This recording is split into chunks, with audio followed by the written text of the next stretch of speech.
Chapter 357, 6-Star Extermination Magic Array. Red Feather's offer of compensating 5 times the losses had they suffered was very tempting, and many guild leaders present hesitated at the offer. Unlike the powerful guilds in White River City as unrated guilds, they did not have much financial support as unrated guilds. Their sources for gold coins were also limited. If they signed an agreement with Red Feather, their subordinates' deaths would only profit them in the future. If they took Red Feather's offer, however, they would sacrifice a lot of their guild's strength. Moreover, they would also lose the faith of their guild members. Seeing these guilds hesitate, Red Feather started to panic.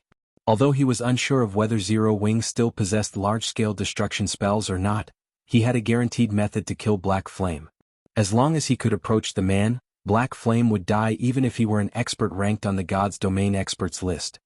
Once Black Flame died, the dropped items he carried would fall from his bag. Meanwhile, Red Feather would be the first person to grab those items. Afterward, he could simply use the teleportation array to leave White River City. Now that the dropped items his team had previously obtained were no more, if he could not snatch the items on Black Flame's body, how could he walk away with satisfaction? Don't tell me that none of you want the loot from the Mechanical Slayer. That was a monster that even a Tier 4 Great Wizard struggled to kill. Not to mention dark gold items, it would not be odd to find epic items among the drops. Don't you want the power of an epic item? Red Feather's comments excited the various guild players. None of them had even seen a dark gold item before, let alone an epic item. If a guild obtained an epic item, it would instantly become a hot topic throughout the entire God's Domain. At that time, even an unknown guild would become famous, attracting the attention of many guildless players. Although it would still be no match for a truly powerful guild, it could still become an overlord of a city. The might of an epic item was unimaginable. In God's Domain, dungeons were one of the main sources for players to obtain weapons and equipment. As only a limited number of players could enter a dungeon, if one wanted an easier time raiding, they could only do so by upgrading the combat power of a limited number of players. Hence, not only were epic items significant symbols to a guild, but they also played a very large role in the guild. At this stage of the game, if a guild could obtain an epic item, the strength of the guild would instantly soar to the next level. The Mechanical Slayer's loot needed to be appraised before anyone could discern quality and attributes. Hence, nobody knew the exact quality of the Slayer's loot. However, seeing as the Mechanical Slayer had been such a powerful monster, it would not be surprising even to find epic items among its loot. As long as there was the slightest possibility, nobody among the crowd would easily give up on this chance. Charge. For the epic items. Black Flame, hand over the epic items and we'll spare your life. The various guilds charged at Shifeng once more with passion. Setting aside Red Feather's offer, the lure of an epic item alone was worth any price.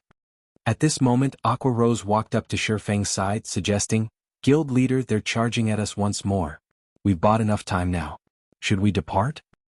Although they had the absolute advantage of levels, equipment, and terrain, if they had to face so many players, death and injury would be inevitable. Since they have already achieved their goals, it was not necessary to continue fighting. "Okay, let's withdraw," Shifeng nodded. "Pass me the Tier 3 magic scroll that you obtained from Creek Town. I'll stall for time and leave them with a memento. Take this chance to activate the teleportation array." Indeed, just as Red Feather had guessed, large-scale destruction spells were not so easy to come by. At this moment, only he and Blackie possessed such spells. Although they had plenty of small-scale AoE attack spells, the might and range of these spells were not enough. They would not play a significant role in this battle. Are we really going to use that Tier 3 magic scroll? That's the only one we received from the crusade. Why don't we just have everyone hold those players off for a bit? In any case, we only need to stall for a moment. If we don't have to fight for that long, we should not incur any casualties. Aqua Rose's heart ached when she heard Shifeng's intentions. The value of a Tier 3 magic scroll far surpassed a single dark gold item. It doesn't matter. Now is the best time to use it. Shifeng waved his hand. Aqua Rose simply sighed in response to Shifeng's decision. With a heavy heart, she handed the Tier 3 magic scroll over. She only had herself to blame for working under such a guild leader. Normally, Shifeng spent his money lavishly, not bothering with a budget. However, it was also a fact that the results of his spendthrift actions would always pay off. "Go. Leave this to me." The Tier 3 magic scroll Aqua Rose had handed Shifeng was deep blue with gold inlaid around its edges. Upon receiving the scroll, Shifeng unrolled it and clicked Use. The Tier 3 magic scroll they had obtained from the Blood Hand Association's hidden warehouse was entitled Water Dragon's Flurry. This magic scroll contained a very rare large-scale destruction spell with a 2-second cast time. As water-type mana began to gather around Shifeng, a large-scale deep blue magic array formed beneath his feet. Crap. It's another large-scale destruction spell. The Tier 3 spell's generated momentum was so immense that the incoming tide of players quickly discovered its appearance. The crowd immediately panicked and tried to withdraw. At this moment, Red Feather's face turned ashen. He would never have thought that Shifeng still possessed another large-scale destruction spell. Although the crowd retreated quickly, it was too late as Shifeng had already unleashed the magic of the Tier 3 magic scroll in his hands. Water gushed down from the sky like a massive waterfall, rolling into a tidal wave that was over a dozen meters high. The wave smashed across all of the guild players within the teleportation hall, and in the blink of an eye, the violent tidal wave devoured hundreds of players. Following which, the turbulent water flooded from the building's entrance. It was like a tsunami. The massive wave devoured many of the players outside the hall, and every victim of the spell became nothing more than an icy corpse. As to how many players had died, even Shifeng himself was not sure. However, what Shifeng did know was that the Water Dragon's Flurry had killed more players than both Stars of Light and Firestorm combined. It's about time for me to leave as well. Shifeng examined his surroundings, satisfied. The teleportation hall was void of any members of the various guilds. Oh, that's not right. Someone's still here. Shifeng suddenly sensed danger. Shifeng was very familiar with this feeling, so he knew to keep his guard up. Such a feeling only occurred when he encountered life-threatening danger. Hence, Shifeng immediately activated Omniscient Eyes. Since he had not seen anyone inside the hall, the only possibility left was assassins. Omniscient Eyes allowed Shifeng to perceive any invisible or stealth units within 100 yards. After activating the skill, a golden glow enveloped both of his eyes. He then observed his surroundings. Like a god overlooking all life forms, nothing could hide from his vision. 6 people, is it? Shifeng quickly discovered 6 obscure figures slowly approaching him from 30 yards away. These 6 assassins felt a chill down their backs the moment Shifeng's gaze landed on them. Damn it. We've been discovered. Forget about it. This distances should be enough. We can't disappoint Boss Red Feather. The 6 assassins were all experts. Hence, they immediately decided to reveal themselves and take out the purple gold crystal balls. That's the 6-star Extermination magic array. How could they have it? Shifeng was abruptly shocked when he saw the purple gold crystal balls in the hands of the 6 assassins. These items were no less rare than a Tier 3 magic scroll. Though they were far more powerful than a Tier 3 magic scroll, the requirements and limitations were also far more troublesome than a Tier 3 magic scroll. Chapter 358, Cornered Beast. Although Shifeng knew that these assassins intended to use the 6-star Extermination magic array, it was too late for him to stop them. In the next moment, the crystal balls released a dazzling purple glow. Purple flames then burst forth, enclosing Shifeng and the 6 assassins within a barrier of purple fire. This barrier only covered a small area of 30 by 30 yards. With their levels, it would only take a few steps to cross this distance. Guild Leader Black Flame, since you so arrogantly offended the Star Alliance, we've come to teach you some manners. Tiger, what's the point of talking to him? He is merely a frog at the bottom of a well. How could he possibly know how amazing our Star Alliance is? Let's finish him off immediately. Boss Red Feather is waiting for us. I'm trying to give him some time to mourn his own loss. Now that the barrier has been activated, nobody can possibly interrupt us. We can take our time dealing with him since there's no way for him to escape anyway. You're right. Wouldn't it be boring if we killed this insufferably haughty Guild Leader Black Flame in just 2 to 3 hits? Does Guild Leader Black Flame have any last words? Ah. The 6 assassins chatted merrily among themselves. They looked at Shifeng as if he were an ant. It was as if everything was within their control, and victory was already within their grasp. The 6-star Extermination magic array was a magic barrier that possessed several restrictions. Unlike a normal magic scroll, activation required 6 players. Moreover, once the barrier was cast in a specific location, excluding the 6 wielding the crystal balls, it would randomly choose one player within range and trap them within.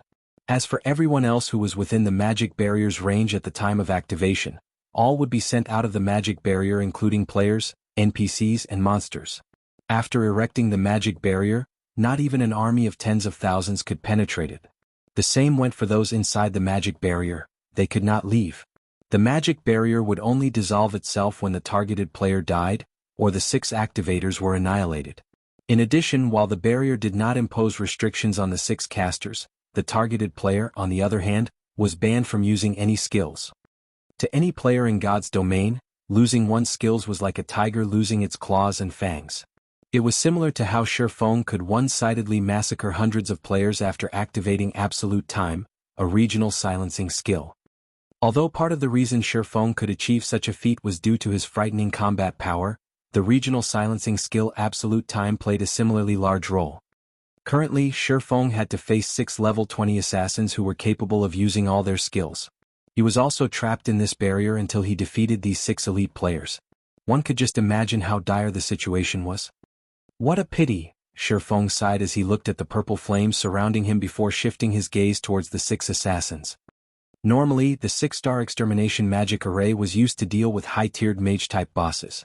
Compared to a high-tiered magic scroll, although barrier crystals possessed many restrictions, players could use it within a dungeon. On the other hand, Tier 3 magic scrolls like the Water Dragon's Flurry were useless inside a dungeon. At this moment, however, these 6 assassins had used such a precious barrier crystal to deal with a single swordsman like Shifeng. The word waste could not even begin to describe their actions. Guild leader Black Flame, so even you know the word pity? It would indeed be a pity if we were the only ones to witness your death. However, you can rest assured that we will upload a video of your death to the forums, showing everyone the end of your undying legend. When that time comes, Guild leader Black Flame, you should not blame us for your ruin. Instead, blame yourself for being too arrogant and greedy.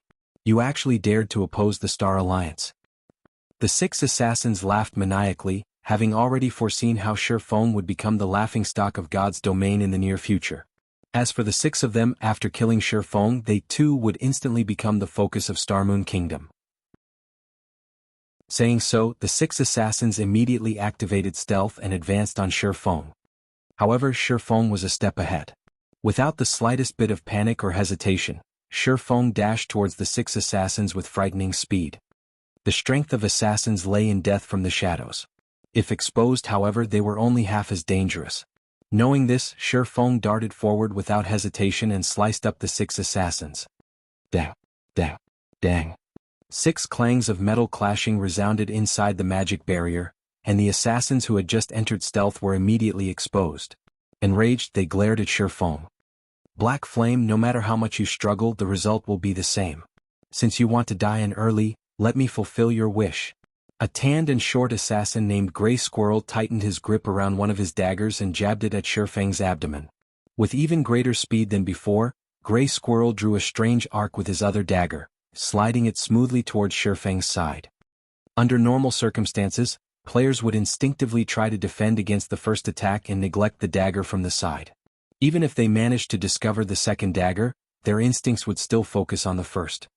This deliberate misdirection clearly displayed how skilled this assassin named Grey Squirrel was. He was not an ordinary player but an expert. As long as the assassin's blade found its mark, Shifeng would enter a fainted state. At that time he would be at the assassin's mercy. They could simply incapacitate him indefinitely until he died. Moreover, while Grey Squirrel attacked Shifeng, the other 2 assassins beside him had also aimed their daggers at the swordsman. The 3 remaining assassins standing at a distance, however, had not taken action. On the contrary, they simply stood there watching with ridiculing smiles. In their opinion, Shifeng was just a cornered beast struggling to stay alive. His initial charge was simply his last-ditch effort at survival. Just when the 2 daggers from Grey Squirrel were about to penetrate into Shifeng's body, Shifeng shifted his footsteps slightly and retreated half a step, effortlessly evading the 2 daggers. Immediately, he spun sideways, escaping the pincer attack of the 2 assassins behind him. The entire process was as smooth as flowing water without any excess movement. The assassins were inwardly startled. Shifeng had actually evaded their perfect joint attack with such simple motions. Shifeng's quick-witted response left the 6 assassins shivering slightly. However, he couldn't care less about his enemy's thoughts. Without a pause, Shifeng brandished the abyssal blade and the purgatory shadow, sending over a dozen afterimages slashing at the three assassins. Shifeng's swords moved with lightning speed, the three assassins emitting ear-piercing screeches as the blades found their vital points. The three attacking assassins were greatly shocked by this counterattack. In a panic, they hurriedly used their daggers to defend themselves, even going as far as using block. Although all three of them managed to defend against the afterimages sent at them, Shifeng's superhuman strength forced them into a retreat, the clash leaving their hands numb. Such speed and strength. At this moment, these three no longer dared to underestimate Shifeng. During their brief exchange they could tell how powerful Shifeng was. Normally, when the three of them attacked together, even Red Feather would temporarily retreat rather than face them directly. However, Shifeng had done the exact opposite and fought them head-on. Surprisingly, he even forced them into a retreat. If they had not combined their strengths to block Shifeng's attacks just now, they might have joined the many souls who had died under Shifeng's swords. All six of the assassins instantly came to a conclusion. Although the Shifeng before them had lost his fangs and claws, he was no tiger. He was a monstrous beast clad in human skin. He could easily suppress them by only relying on his strength. Faced with Shifeng, only death awaited them. Suddenly, the assassins realized that they had made a massive mistake. They had actually chosen to lock themselves up with such a monstrous beast. As expected, it isn't possible to get rid of them quickly without the 100% speed boost from purgatory power. Shifeng's onslaught had failed to achieve its intended purpose, though it did allow him to gain a general understanding of his attacker's strengths. In conclusion, these assassins were definitely experts. The three assassins had exposed many holes in their defenses after Shifeng shook them off. Hence, he brandished his blades once more, intending to strike the iron while it was hot and finish them off before they could reunite with their other companions. At this time, however, the other three assassins had already circled and arrived behind Shifeng. They immediately launched a flurry of attacks, giving Shifeng no choice but to stop his attacks and deal with the immediate threat first. Shifeng abruptly spun around, swinging his swords with all his might at the three new arrivals. Like before, his attack sent all three assassins flying. Shifeng then charged at the assassin in front of him, brandishing his swords multiple times. The assassin receiving Shifeng's attacks was greatly frightened. Immediately, the assassin used silent steps, hoping to take advantage of the short period of invulnerability the skill provided to defend against all these sword flashes. By doing so, he could also gain some precious time to allow his companions to come to his rescue. Otherwise, only death awaited him. The assassin's decision to use silent steps had undeniably given his 5 other companions plenty of time to react. After regaining their composure, the 5 assassins immediately dashed at Shifeng, forcing him into a momentary retreat. "We can't let this continue. We can't hold back any longer. All of you use the Berserk Potion," Gray Squirrel commanded. The other 5 looked at one another and nodded silently. At the same time, they all took out Blood Red Potions. This potion was none other than the extremely precious Berserk Potion. Originally, this potion was a last resort. They never thought that they would have to use it so quickly. Chapter 359, Breaking Through the Limit. First, they used the 6-star Extermination magic array. Now there are even Berserk Potions.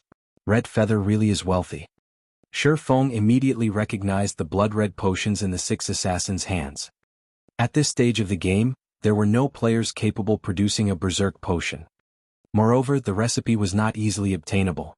The only way to obtain these potions was through killing the bosses of a team dungeon. However, the drop rate was very low. Statistically, it was only 0.2%. In other words, one could only obtain 2 bottles after killing 1,000 team dungeon bosses.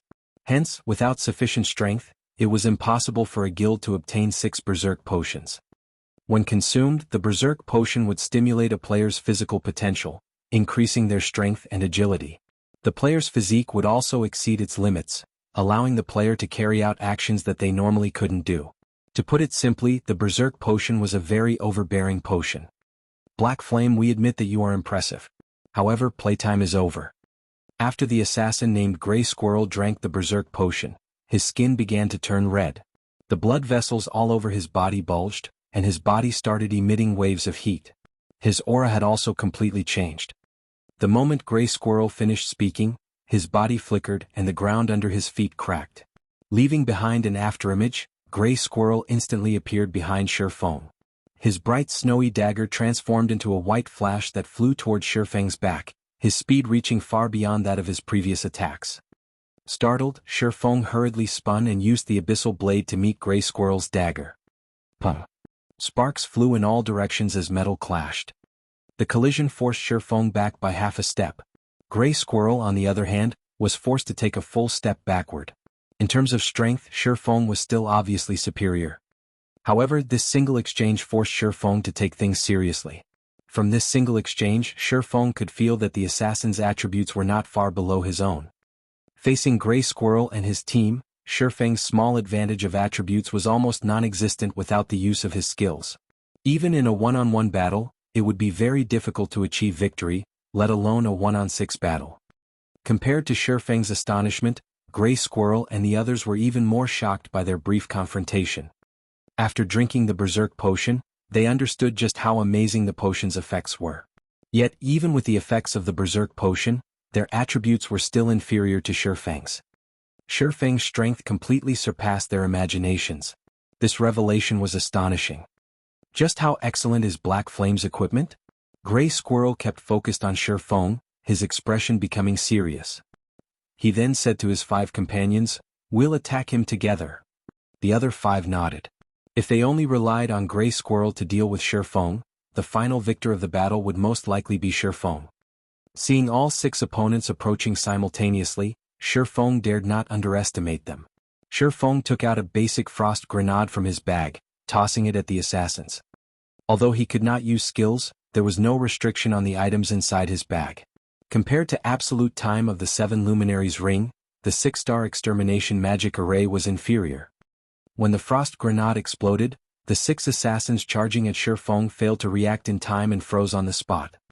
The 6 of them knew the dangers of being restrained. Hence, they all used Vanish to dispel the freezing effect. Originally, they had intended to continue their charge. However, the 6 of them suddenly saw Shifeng remove an extremely familiar item from his bag. Berserk Potion. How do you have one as well? Gray Squirrel's eyes widened, intense fear appearing on his face. What? Your Star Alliance can obtain this item, but our Zero Wing can't? Don't forget that I am also the leader of a guild. There should be a limit to how much you look down on us. Shifeng revealed a faint smile as he held the blood-red Berserk Potion before emptying the contents of the bottle. In the next moment, Shifeng's skill turned blood-red. His entire body shone with a faint blue shimmer as well. Following which, his body emitted a violent heat wave, and even the 6 assassins who were over 7 yards away felt it. The effects displayed after Shifeng drank the Berserk Potion were far stronger than theirs. Clearly, the increase Shifeng received was much greater than theirs. The Berserk Potion would display strength corresponding to the potential of the consumer's existing physique. Shifeng was superior to the 6 assassins in every aspect. Hence, after drinking the Berserk Potion, the resulting upgrade was far more impressive. Let's start the second round, shall we? Shifeng cracked his knuckles. He could feel his entire body brimming with strength. Despite the fact that he stood still, cracks already began to form beneath his feet. His strength now far surpassed the strength he possessed after activating Purgatory Power. He then smiled at the 6 terrified assassins. The assassins stared at Shifeng as if he were the demon god, and they couldn't help but gulp. Taking a step forward, Shifeng suddenly disappeared. Before the 6 could react, Shifeng appeared before Gray Squirrel. The silvery gray abyssal blade descended. Gray Squirrel tried to raise his daggers to block the attack. However, he suddenly discovered that his speed could not keep up with Shifeng. As he had already used his life-saving skill, Vanish, Gray Squirrel could only stare helplessly as the abyssal blade cleaved down into his body. A damage of minus 2,641 points appeared above his head, decimating his HP that was barely over 2,000. Moreover, the strike had not been a critical hit. The other 5 broke down at this sight. The speed of that strike was far too fast. Today they had finally witnessed what the words in the world of martial arts, "There are no impregnable defenses, only swiftness is invincible," meant. Before Shifeng drank the Berserk Potion, they could cope with his speed and strength. After he drank the potion, however, they had no chance. If they had known, they would never have chosen to drink the Berserk Potions. However, it was already too late. Meanwhile, while Shifeng fought inside the 6-star extermination magic array, The various guilds outside the teleportation hall also recomposed themselves. Once more they charged into the building.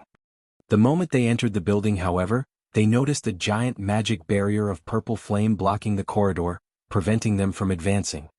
The various guilds grew anxious, having no idea what was happening. Red Feather, on the other hand, had an indifferent look on his face when he saw this purple flame barrier. The appearance of this barrier meant that Gray Squirrel and his group had succeeded. Shi Feng, who was trapped within the barrier, would definitely die. As soon as the barrier lifted, the drops Shi Feng had looted, as well as the equipment he wore, would belong to the Star Alliance. A moment later, the purple flame barrier began to vanish, holding everyone's attention. Good. The next thing we need to do is to get Gray Squirrel and the others out of here. Red Feather felt ecstatic in his heart. Although they had wasted the 6-star Extermination magic array, close to half of the Mechanical Slayer's loot belonged to them now. Compared to such a gain, the loss of a barrier crystal was insignificant. After the purple flames completely dissipated, a figure appeared before the crowd. Red Feather's ecstatic mood instantly fell into an abyss. Following which, his face turned pale as he glared hatefully at the lone figure that had appeared. Gnashing his teeth, Red Feather bellowed, "Black Flame!" Red Feather could not believe that Shi Feng had actually defeated 6 expert assassins. Moreover, Shi Feng had done so without the use of his skills. As a precaution, Red Feather had even given each of the 6 assassins a berserk potion. Yet, the result was still a resounding defeat. Crap. Zero Wing has activated the teleportation array. Black Flame is going to escape. A player shouted, reacting quickly. However, by the time everyone heard this reminder, it was too late. Shi Feng's body flickered, easily throwing off the crowd as he drilled his way to the teleportation array. Aqua Rose promptly clicked teleport. In the next moment, the members of Zero Wing disappeared from the teleportation hall, leaving behind a crowd of stupefied guild players, as well as Red Feather, whose heart bled in pain. Not only had Red Feather lost the 6-star Extermination magic array and the berserk potions, but he was also required to compensate the losses of the various guilds present. Meanwhile, he had gained absolutely nothing. As for pursuing Shi Feng and the others from Zero Wing, that was impossible. Ignoring the fact that he had no idea where they had teleported to, even if he knew, it was impossible to kill them while inside the city's safe zone without overwhelming force. As of this moment, the war inside White River City had finally reached its end. In this war, aside from Zero Wing obtaining the most astonishing harvest, the Assassin's Alliance, Emperor's Light, and Ouroboros had also gained a small harvest. These 3 guilds had immediately fled the battlefield the moment they claimed some of the drops. They made no attempts to snatch the drops from Shi Feng like how the other guilds had. As for the other guilds, every single one of them had suffered immense losses. As for the members of Zero Wing that had escaped, after the restriction on the dropped items lifted, Shi Feng allowed everyone to get some well-deserved rest. After all, long battles were very taxing on one's spirit. Meanwhile, Shi Feng also rented a room at a hotel and promptly logged off. During this war in White River City, many spectating players had recorded videos of the battles and uploaded them to the official forums. The videos caused a huge sensation throughout the entire Star Moon Kingdom. It was especially true when everyone watched Black Flame's battle. He only required 1 strike per person, 100 strikes to bring about annihilation. Moreover, with his strength alone, he had managed to shake an army of tens of thousands. Everyone watching the video trembled with excitement. Suddenly, every player throughout the Star Moon Kingdom knew the name Black Flame. Say, do you guys think that Black Flame will make it onto the Secret Pavilion's experts list this time? What are you talking about? Of course he will. If he doesn't make it, then the Secret Pavilion is blind. I'm just wondering what rank Black Flame will get. Won't we know once the Secret Pavilion publishes the new experts list tomorrow? After the war in White River City ended, the Star Moon Kingdom official forums exploded with activity. Many people discussed Black Flame and the Secret Pavilion's experts list. Meanwhile, Shi Feng simply chuckled as he read through these forum discussions. After drinking a bottle of nutrient fluids, he began his physical training. The Secret Pavilion was indeed a well-known existence in the virtual gaming world. Countless players dreamed of ranking on the Secret Pavilion's experts list. In the past, Shi Feng had dreamed of the same thing. However, there were simply too many players in God's domain. Star Moon Kingdom was only one of the hundreds of countries within God's domain. If the positions on the experts list were averagely allocated, Each kingdom and empire in God's domain would only receive several spots. In other words, among the hundreds of millions of players residing in Starmoon Kingdom, only a few would have the privilege of ranking on the secret pavilion's experts list. However, through the experts list, Shifeng had also discovered information relating to the experts of God's domain. For example, he had learned of the cleric god Violet Cloud, the mage god Aqua Rose, and many other god-ranked experts. Ichem? What's going on today? Why have I suddenly become stronger? Shifeng, who was currently working out in his room, felt something amiss. In the past, after completing a set of exercises, he would lay paralyzed on the floor for quite some time. Today, however, he could stand and move with ease. He could feel that his body was still far from reaching its limit. Normally, physical improvement occurred gradually. It was impossible to significantly improve within a short time. Yet, such a situation had actually occurred. So, how could Shifeng not be surprised? It seems that I'll have to head to the Big Dipper Training Center to take a test. Unable to figure out the reason for his sudden improvement, Shifeng had no choice but to have himself examined. He might even learn some secrets to improving his physical fitness. Chapter 360 Deviated Path. When Shifeng thought of his sudden change, he lost his enthusiasm to train. He then threw on a blue tracksuit and left his new apartment. He hailed for a cab and headed towards the Big Dipper Training Center. As the most famous training center in the city, the Big Dipper Training Center was located in the center of Jianghu. The training center was about the size of 3 stadiums. The training facilities were all top class within the country. Moreover, they also employed many top-class doctors and dietitians as well as first-rate instructors. After arriving at the Big Dipper Training Center, Shifeng immediately noticed multiple large luxurious buses parked in front of the building. Handsome young men and beautiful young women alighted from the buses, one after another. They were all high school students, and at this moment, they all had excited expressions plastered on their faces. These high school students then orderly entered the building under the lead of a Big Dipper receptionist. Is Big Dipper holding a tour for students? Shifeng was slightly surprised. It was the first time he had seen such an occurrence. Even in the past, he had never heard of Big Dipper allowing students to tour its facilities. Ordinary people could not gain easy access to the Big Dipper Training Center. Only members were allowed entry into the building. If one were not a member, they were not even allowed through the entrance of the training center itself. Meanwhile, becoming a member of Big Dipper was no easy task. Without having a certain status in society or obtaining a referral from someone influential, it was impossible to become a member. If Zhou Yuhu had not entered the top 10 in Jianghu University's fighting competition, he would not have obtained a Big Dipper membership card. Now that hundreds of high school students suddenly entered the training center, no matter how one looked at it, something must have changed. However, this was no concern to Shifeng. He had only come here for a physical checkup. Fortunately, the Big Dipper Training Center possessed inspection equipment and other facilities that even the hospitals envied. Following which, Shifeng had also followed the crowd into the building. "Excuse me, sir, only members can enter," a robust security guard said as he blocked Shifeng's path.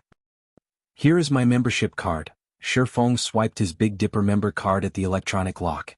The red display on the machine promptly changed to green, signifying that Shifeng was allowed to pass. The tempered glass doors then parted. Seeing that there were no problems, the bodyguard promptly turned and left. The 15th floor of the Big Dipper Training Center contained equipment for testing punching power, grip strength, speed, reaction, and much more. At this moment, many people crowded around the equipment. Shortly after arriving on the 15th floor, Shifeng discovered a familiar figure currently testing her reaction time. Why is she here? Shifeng was very surprised. It was none other than his female class monitor, Zhao Ruoshi. At this moment, Zhao Ruoshi had her hair pulled back into a ponytail. She wore a black sports vest and a pair of tight capris. Zhao Ruoshi's perfect figure, which she normally hid, was vividly displayed at this moment, and she looked completely different from when she was at school. The reaction machine would fire varying amounts of special rubber bullets at the examinee. One could test their reaction time by dodging these special rubber bullets. Faced with the flying bullets, Zhao Ruoshi danced like an elegant butterfly and effortlessly dodged the rubber bullets, one after another. Many of the men present were mesmerized by her fluid movements, and they only wished they could approach and strike up a conversation with her. However, this wasn't unusual. Zhao Ruoshi was already an alluring beauty. In addition to her elegant and noble demeanor, ordinary girls were simply no match for her. When the test ended and Zhao Ruoxi exited the reaction testing room, many were startled. The result displayed on the testing machine was actually intermediate perfection. Who is this beauty? She can't possibly be a professional fighter, right? Many people inside the hall started a discussion among themselves. At this moment, even the handsome men who had intended to talk to Zhao Ruoxi hesitated. As frequent customers of the Big Dipper Training Center, they had an acute understanding of that result's significance. The reaction test was categorized into 4 ranks: basic, intermediate, advanced, and special. Meanwhile, every rank had the subcategories of unqualified, qualified, excellent, and perfection. In the city, even professional fighters could only obtain intermediate qualified on the reaction test, while only well-known fighters could achieve intermediate perfection. Shifeng, why are you here? Zhao Ruoxi immediately discovered Shifeng a short distance away and walked over to him quickly. I just came here to test myself. What about you? Why are you here? If the others in the class to find out about this, they will be shocked to think that the normally gentle and elegant class monitor actually has such a side to her, Shifeng said, a grin plastered across his face. When Zhao Ruoxi realized that Shifeng has watched as she tested, not knowing why, her cheeks burned slightly and a small shred of happiness filled her heart. Immediately after, she waved her little fist at Shifeng, softly saying, "You are not allowed to tell anybody about this. If you do, I'll get very angry and you'll have to suffer dire consequences." Class monitor, since you have ordered it, I will naturally keep my lips sealed, Shifeng laughed, failing to detect the minor changes to Zhao Ruoxi's expression. He only felt that Zhao Ruoxi was far more approachable than he previously thought. That's more like it. At least you have some conscience left in you, Zhao Ruoxi nodded with satisfaction. The testing machines here are somewhat complicated to operate. Seeing as this is your first time coming to this place, as your reward for helping me keep my secret, I'll introduce to you how the machines work. Originally, Shifeng had intended to tell her that he already knew how to operate these machines. After all, he had frequently visited the Big Dipper Training Center after becoming the guild leader of Shadow in his previous life. However, to avoid suspicion, Shifeng had no choice but to nod in agreement. Following which, Zhao Ruoxi led Shifeng, touring the facility and introducing to him the various testing machines. Many of the men in the hall looked at each other in confusion, their hearts filled with envy and hatred for Shifeng. They could not understand why a frail and ordinary-looking person like Shifeng deserved such treatment from a great beauty like Zhao Ruoxi. At this moment they wanted to pull Zhao Ruoxi over, telling her to ditch Shifeng and let them escort her instead. However, despite having sensed the jealous stares directed toward Shifeng, Zhao Ruoxi still gladly pulled him along, introducing to him the various testing apparatuses. Just as Zhao Ruoxi was about to teach Shifeng how he could operate these testing machines, a few Big Dipper staff members suddenly led a large group of high schoolers into the hall. This floor is Big Dipper's testing hall. All of you are the elites that Big Dipper has selected. In a moment, all of you will be tested here, and we will record your results to help determine what kind of privileges you will have in the future. So, all of you must give it your best when testing, one of the staff members leading these high schoolers explained slowly. The high schoolers started rubbing their fists and palms together in excitement when they heard the staff member's explanation. Many of them wished they could break Big Dipper's previous records. Big Dipper actually chose these high school students as elites? What is happening exactly? Shifeng had overheard the staff members' words. Watching this situation, it would seem that the Big Dipper Training Center intended to cultivate their own group of elite fighters. However, Shifeng simply could not understand why. After all, Big Dipper was only a training center. Why would they suddenly wish to cultivate their own fighters? In the past, Shifeng had never heard of such a thing. In this life, however, it was happening before his eyes. Shifeng had a bad feeling about this. History was already gradually deviating from the path he recognized. Chapter 361, Test. Big Dipper certainly acted quickly.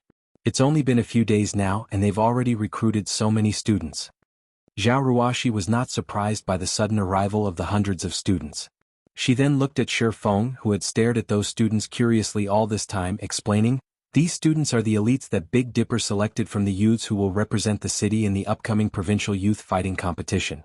They were brought here mainly to gain glory for our city in the upcoming provincial competition. To help them rank higher in the competition, Big Dipper had allowed these students to train here. After all, the environment and facilities here are valuable and would help these students improve.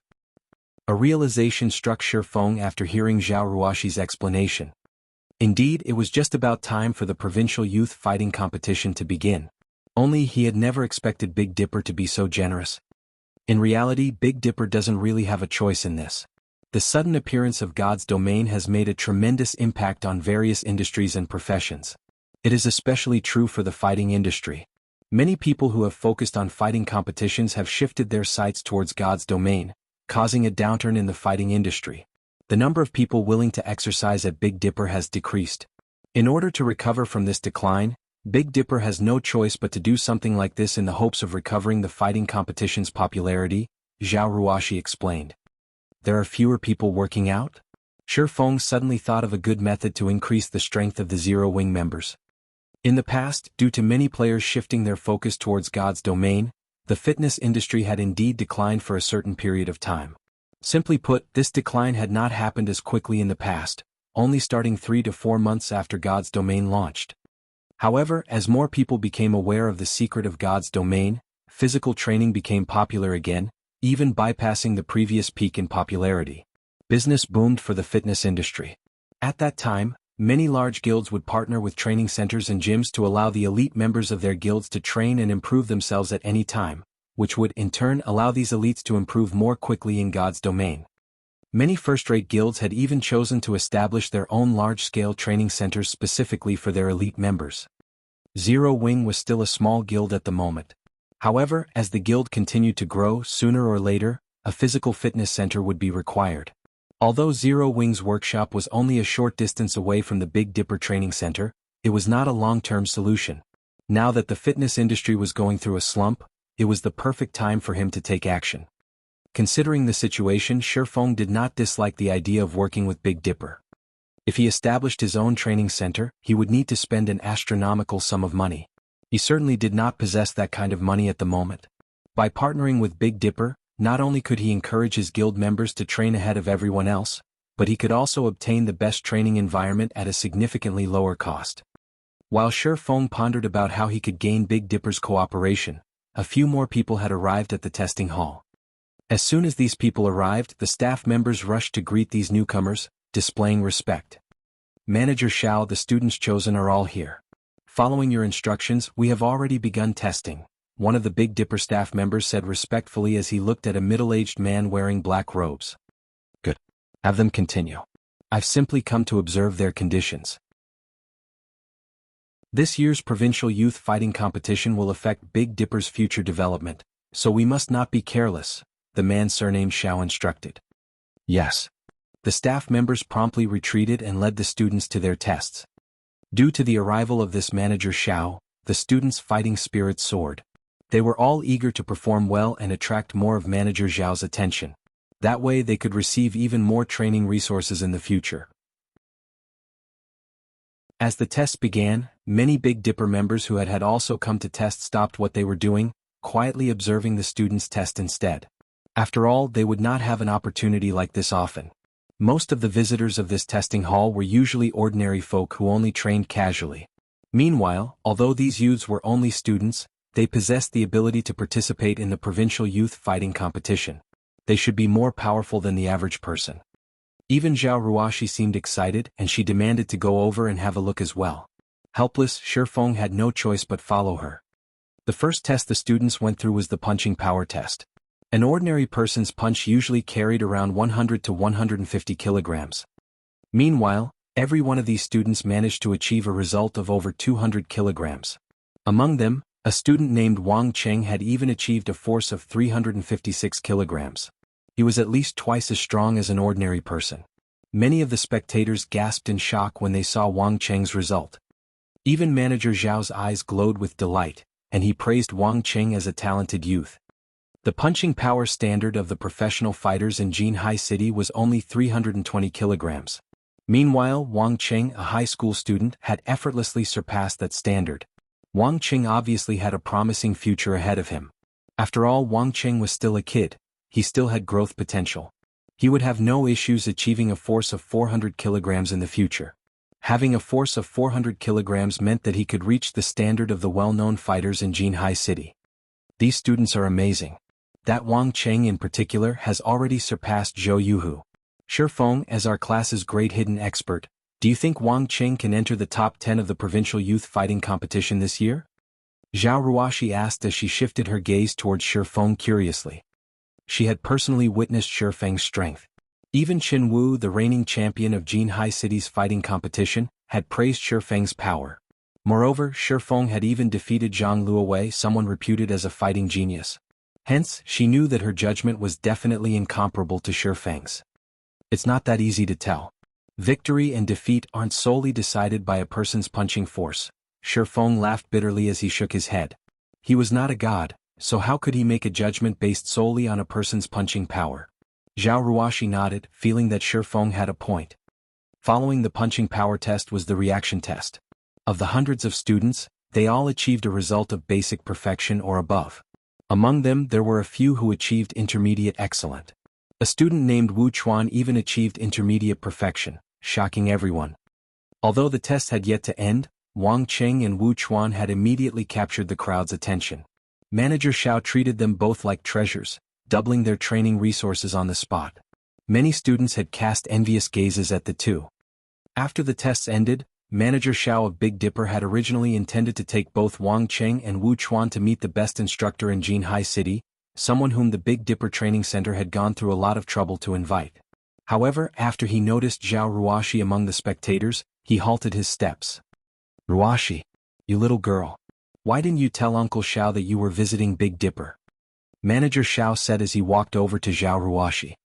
I was afraid that Uncle Xiao would be busy, Zhao Ruoxi giggled sweetly. Meanwhile, Wang Cheng and Wu Chuan, who stood behind Manager Xiao, were immediately stupefied when their eyes fell upon Zhao Ruoxi's sweet and beautiful smile.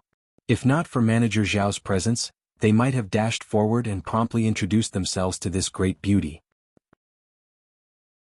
At this moment, Manager Xiao discovered Shifeng, who currently prepared to take his own test, standing beside Zhao Ruoxi, and he could not help but ask, Ruoxi, this person beside you is?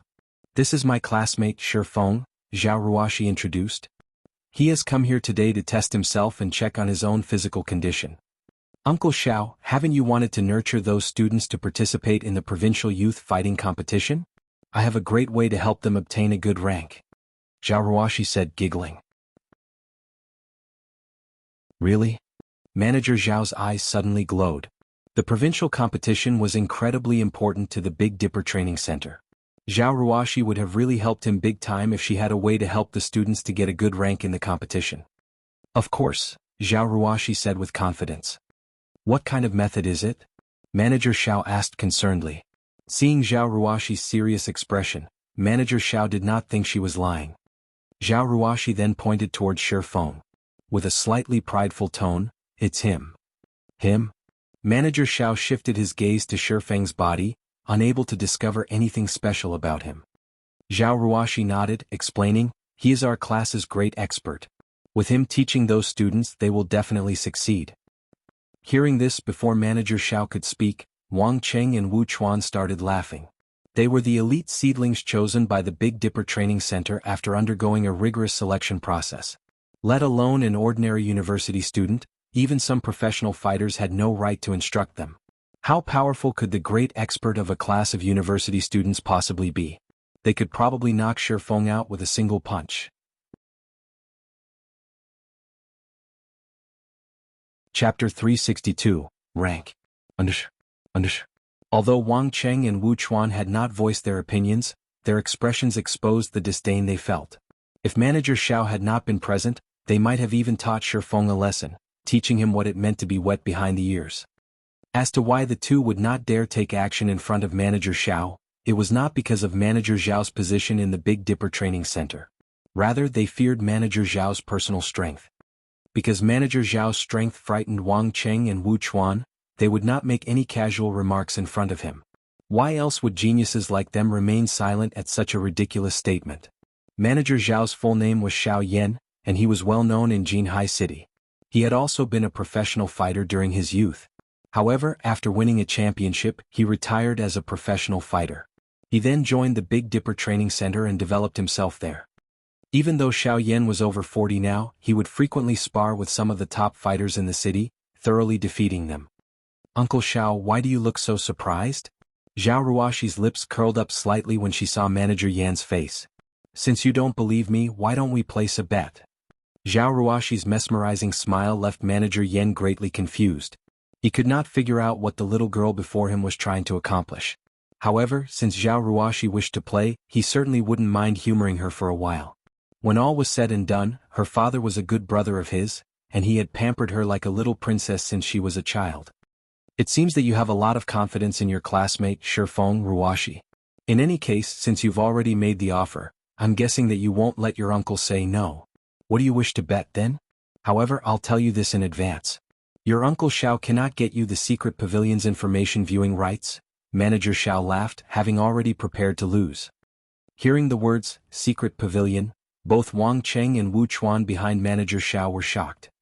What was the secret pavilion? Anyone who played virtual reality games definitely knew about the secret pavilion. The secret pavilion was the creator of the experts list that recorded all the excellent individuals throughout the world. The secret pavilion's information gathering was unmatched throughout virtual gaming world. It had also been titled as omniscient. In the virtual gaming world, it was an exalted existence. Other than the experts list, one could also search for various information relating to the virtual gaming world through the secret pavilion's official website. However, depending on the type of information, the price varied. If one had a strong relationship with the secret pavilion, they could obtain different levels of information viewing rights. To those who played virtual reality games, that kind of access was a dream. Even Shifeng, who taken aback by Manager Zhao's words. He had not thought that the Big Dipper Training Center would have a relationship with the secret pavilion. I know. I never said I wanted to bet the viewing rights anyway. Although Zhao Ruoshi made that claim inwardly, she was somewhat disappointed. She then smiled and said, let's bet 3 bottles of S-rank nutrient fluids. I know that you have recently received some. Manager Xiao laughed bitterly when he heard her offer. Little girl, you are always thinking about taking what little family fortune I have left. I've only managed to obtain these few bottles of S-rank nutrient fluids after much difficulty, and I had planned to reward them to the most excellent students. When Wang Cheng and Wu Chuan heard these words, their hearts began to pound with excitement. They had even thought that they had heard wrong for a second there. Even C-rank nutrient fluids were considered a luxury, let alone S-rank nutrient fluids. S-rank nutrient fluids could not be purchased even if one had the money for it. When consumed, S-rank nutrient fluids provided notable physical recovery and enhancements. It even played a role in delaying the body's aging process and was known as the water of life. Moreover, even if one found the opportunity to purchase these S-rank nutrient fluids, each bottle cost 1 million credits. Ordinary people could not afford it even if they bankrupted themselves. Only a wealthy organization like Big Dipper could willingly award such an item. If Wang Cheng and Wu Chuan could each obtain a bottle of S-rank nutrient fluids before the provincial youth fighting competition, they would have more confidence in succeeding in the competition. Uncle Xiao, you aren't going back on your word, right? If so, I'm going to tell Big Sis Bingyu that you're bullying me, Zhao Ruoshi giggled. Ah, you're the one who bullies your Uncle Xiao. Since I've already agreed to your bet, I won't go back on my word. Say it then. What are the terms? Manager Xiao agreed without hesitation upon hearing the name Bingyu, his actions stupefying both Wang Cheng and Wu Chuan. After giving it some thought, Zhao Ruoshi shifted her gaze towards Wang Cheng and Wu Chuan. She then smiled faintly as she pointed towards the two, saying, the two of them then. What do you want the two of them to do? Don't tell me you want them to fight your classmate. Ruoshi, you should consider this carefully. Although Wang Cheng and Wu Chuan are not professional fighters, an ordinary university student is no match for them, Manager Xiao kindly explained. Wang Cheng and Wu Chuan both proudly raised their heads upon hearing Manager Zhao's words, expressing their agreement. After all, they were the most excellent candidates selected by Big Dipper. Of course not. It would be too unfair to them if we let them fight Shifeng, Zhao Ruoshi said righteously. For a second there, even Manager Xiao almost believed her. So, let's compete using the punching power test and reaction test results. That way they can't complain when they lose. Zhao Ruoshi's words left both high schoolers utterly speechless. The two of them promptly shot a glare at Shifeng, provocation filling their eyes as if saying, A brat like you thinks you're fit to compete with us? You'll pay for this. Ah. Little girl, what goes through your mind all day long? You better not blame me when you lose, Manager Xiao sighed. He then looked at Wang Cheng and Wu Chuan asking, what do you think? If you two lose, your S-rank nutrient fluid rewards will be gone. If you win, I will double the rewards. We don't have any problems. However, we wish to retake the test and use the new results. Will that be fine? Wang Cheng and Wu Chuan had long since discussed the bet among themselves. Hence, they quickly put forward their request. This surprised many of the silently spectating crowd. They could not understand why the two students would request for a retest. After all, their previous test results were the best out of 3 tries. If they retook the test, they might not get better numbers. Only Manager Xiao understood the two students' intentions. Nodding his head, he said with a smile, okay. I knew you two little brats were holding back just now. The realization struck the spectators upon hearing Manager Xiao's words. They managed to get such high test results even while holding back? Are those two really high school students? Those two are simply too frightening. Many among the crowd expressed their shocks at this revelation. However, Shifeng was not the slightest bit surprised at this news. Only he was very surprised by Zhao Ruoxi's actions. He could not figure out just what she was trying to do. I've earned you the chance to obtain 3 bottles of S-rank nutrient fluids. The rest is up to you now. Also, I prohibit you from losing. Zhao Ruoxi walked up to Shifeng and smiled, not giving him a chance to say no. After Zhao Ruoxi issued her command, Shifeng finally realized what she wanted to accomplish. It turned out that she had played this little game just to gain him 3 bottles of S-rank nutrient fluids. Before Shifeng could utter a word of gratitude, Zhao Ruoxi with slightly red cheeks cut him off, saying, don't think too much about it. Aren't we friends? I know that you've been secretly and desperately training to improve physically. Since we're friends, it is only natural that we help each other out. As for thanks, it isn't necessary.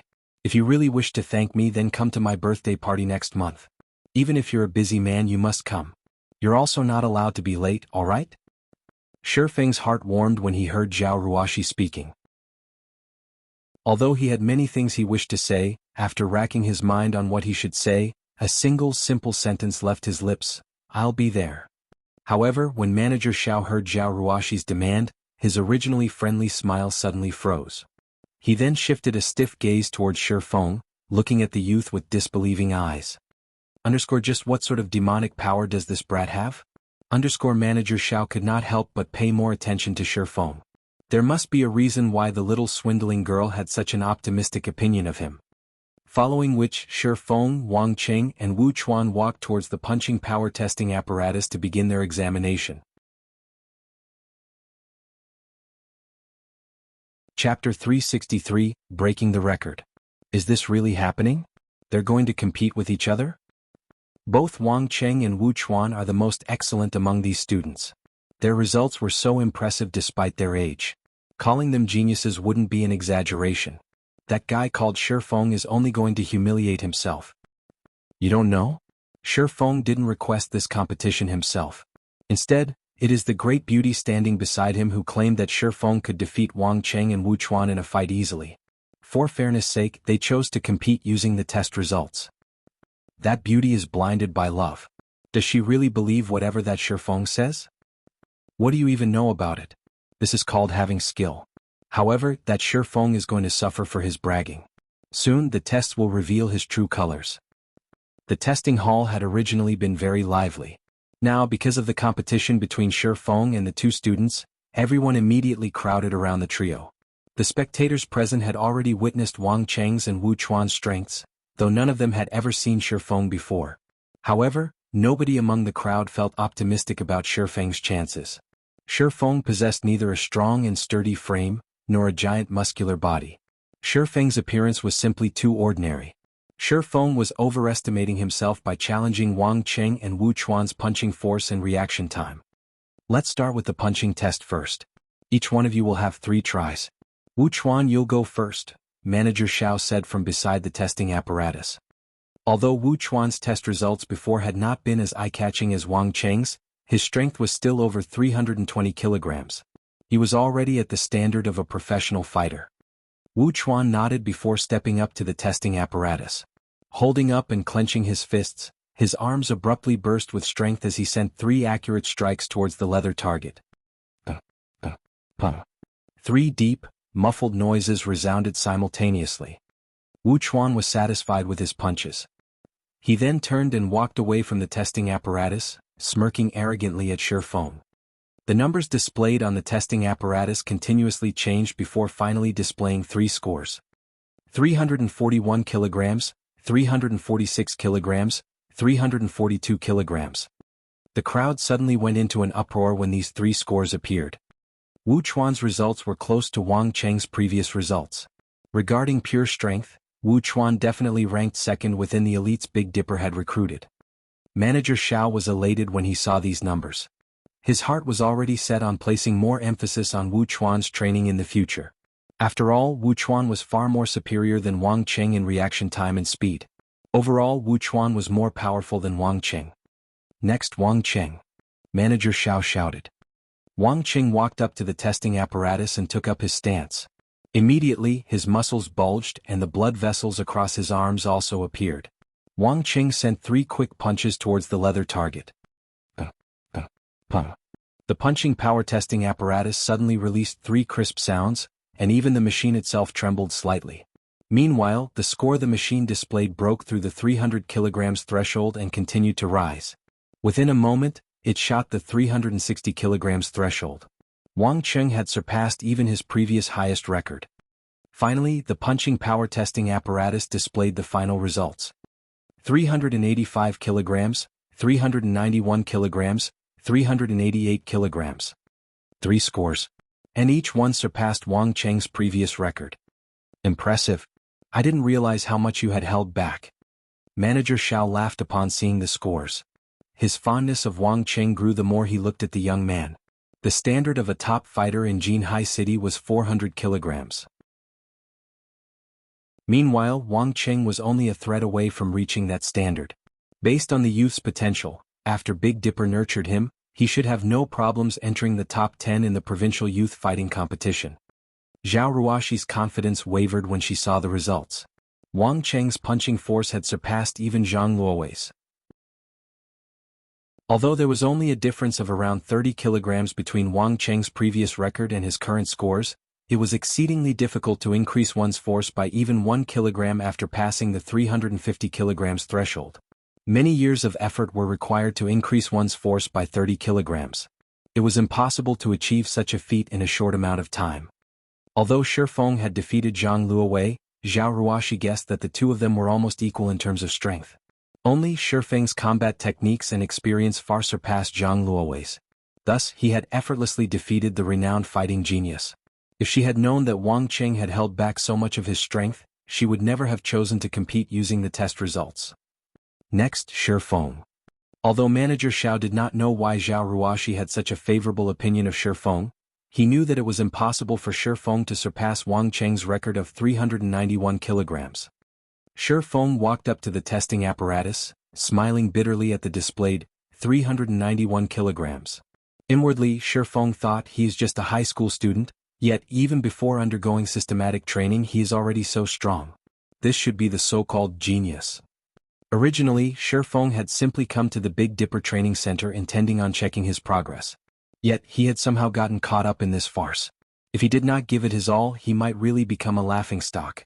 Although he did not mind being laughed at, the spectators behind him would ridicule Zhao Ruoshi for trusting the wrong person, and that was something he absolutely would not permit. I wonder how much I've improved. Shi Feng then began to warm up, preparing a full-powered punch. The last time he tested himself, he only obtained 256 kilograms, placing him above the standard of ordinary people. Though he had improved since then, it was impossible for him to have improved overmuch. He would be impressed if he could achieve 290 kilograms. Damn, can you be any slower? Isn't it just a punch? Is all this build-up necessary? I think he's frightened. He's just trying to stall for time. In a moment he might even say that he feels ill. Watching Shi Feng take his time warming up, many in the crowd began to grow impatient and taunt him. Shi Feng paid no attention to the noisy crowd behind him and continued with his warm-up. That should be enough. After feeling his entire body loosen up, he clenched his fist and sent a quick punch at the target. The testing apparatus displayed a score of 302 kilograms. The heck? Here I thought he would be amazing, but he only managed to hit 302 kilograms. Many among the crowd laughed when they saw Shifeng's first result. In the next moment, however, Shifeng abruptly took half a step forward, firing a punch once more. This time, the crowd could faintly hear the joints all over Shifeng's body crack. Pop, pop, pop. A series of 8 pops resounded. In addition to the sounds, some of the spectators with sharp eyesight noticed that, while Shifeng launched his second punch, the hairs all over his body had stood on end. Following which, Shifeng's punch landed on the target. Boom. This time, instead of a normal punch, Shifeng had used the 1-inch punch. This move concentrated the power of his entire body into a single burst. It was an advanced technique that required a certain degree of control over their own body. The testing apparatus trembled slightly from Shifeng's strike, and the score promptly changed to 437 kilograms. However, he was not done. In the next moment, Shifeng whirled his body around and threw out a punch, his fist striking the target. Suddenly, the testing target bent inwards and the entire apparatus rocked back slightly. Meanwhile, as if struck by a sledgehammer, web-like cracks appeared on the marble floor where Shifeng's foot landed. At the same time, the testing apparatus complained loudly, the machine's display revealing a frightening score of 576 kilograms. Shifeng's punch had broken the punching power test record of the Big Dipper Training Center. What the? Wang Cheng's eyes nearly popped out of their sockets after seeing this score. What the hell? Wu Chuan was greatly shocked as well. Shifeng's final result stupefied every witness in the testing hall, every one of them falling silent.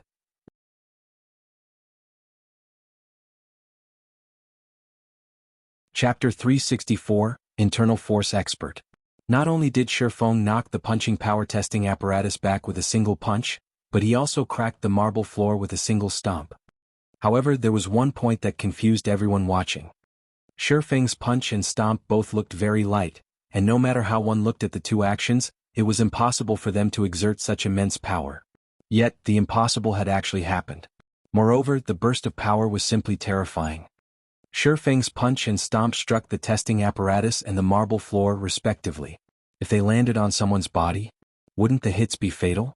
Both Wang Cheng and Wu Chuan inadvertently gulped when they saw the cracked marble floor. They no longer looked at Shifeng with contempt. Instead, they gazed at him in awe. Only now did they understand why Zhao Ruoshi's claim. If they fought Shifeng, the result would not be pleasant. What a hateful bastard. Despite being so powerful, he is constantly trying to hide it. For a second there, I was afraid he might lose. Zhao Ruoshi finally sighed in relief after watching Shifeng's stunning performance. Standing beside the testing apparatus, Manager Xiao gaped at Shifeng's flushed and sweating face with disbelieving eyes. He suddenly thought of a possibility for Shifeng's shocking results, and he couldn't help but ask softly, "Is this internal force?" Manager Xiao was well versed in physical techniques and combat. He knew only Grandmaster martial artists could utilize an advanced technique like internal force. MHM. It is, Shifeng nodded, not expecting Manager Xiao to recognize the technique. Internal force was an advanced combat technique. It was not a myth or a legend, and it was not a superpower. In the past, in order to learn this technique, Shifeng had spent many years consulting several martial arts masters, constantly training and refining his skills in God's domain. Only after he finally achieved a certain level of control over his own body could he perform this technique. Although internal force granted vast destructive power, it was also extremely taxing on the body. A single strike fatigued him. Right now he began to show signs of collapsing. If he launched another strike using internal force, he would most likely fall flat to the floor. Mr. Shi, I represent Big Dipper to thank you for breaking our all-time punching power record. According to Big Dipper's rules, we will award you 300,000 credits for this achievement. However, at my disposal, in addition to paying you 300,000 credits, Mr. Shi, in the future, you will be a platinum member of Big Dipper. You can enjoy a 60% discount on all expenses at Big Dipper. You will also receive a specially reserved platinum suite at the Big Dipper Training Center for your pleasure, Mr. Shi. After receiving Shifeng's nod of recognition, Manager Xiao was nearly speechless from excitement. He no longer looked down at Shifeng as a member of the younger generation. Instead, he treated Shifeng as his predecessor, even changing the way he addressed Shifeng. Since his youth, Manager Xiao had been infatuated with martial arts. He had never stopped training his body. Even now, his dream was to achieve a higher level in martial arts and successfully practice internal force. However, despite his many years of effort, he had never been successful. So, now that an internal force expert stood before him, how could he contain his excitement? Martial arts did not judge by age. Only one's achievements were important. Although he was young, Shifeng's capabilities with internal force signified him as Manager Zhao's predecessor in the man's eyes. Naturally, he would have to treat Shifeng with respect. Uncle Xiao, since when were you so generous? For a second, Zhao Ruoshi even thought she had heard wrong.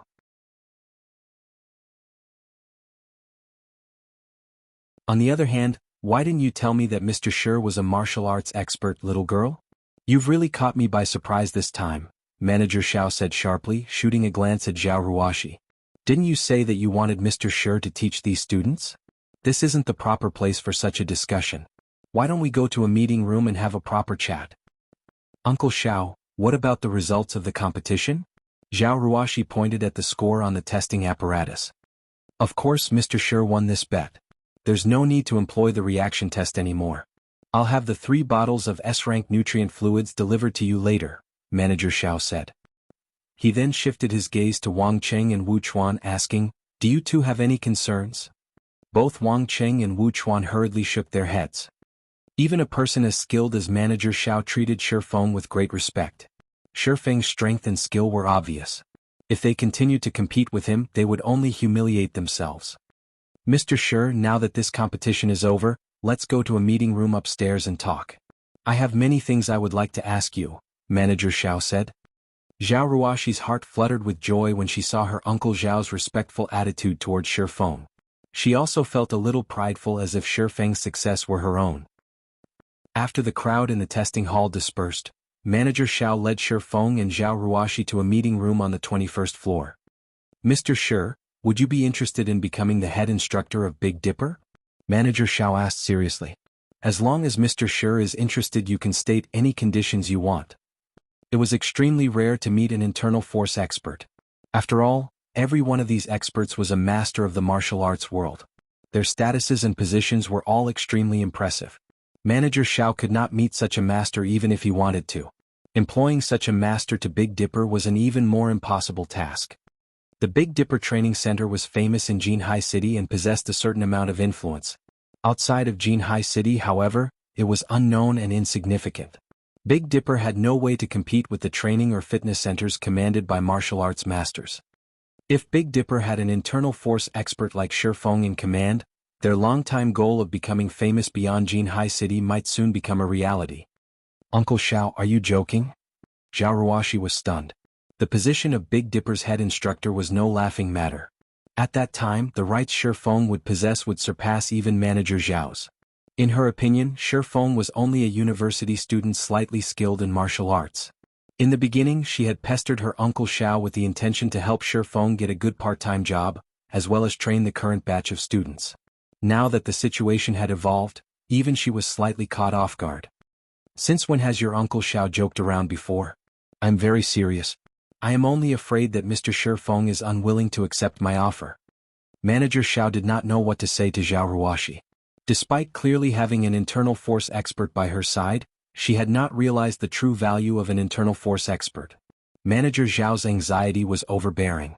He was deeply afraid that Shifeng would just stand up and leave, taking Big Dipper's dream of growing out of Jianghu City with him. Big Dipper's head instructor? Shifeng thought for a moment before saying, it isn't impossible, but I have 2 conditions. Mr. Shi, please speak your mind, Manager Xiao hurriedly said. I want to become a member of Big Dipper's board of directors and establish a specialized training area. Meanwhile, I want full responsibility over this training area, Shifeng demanded earnestly.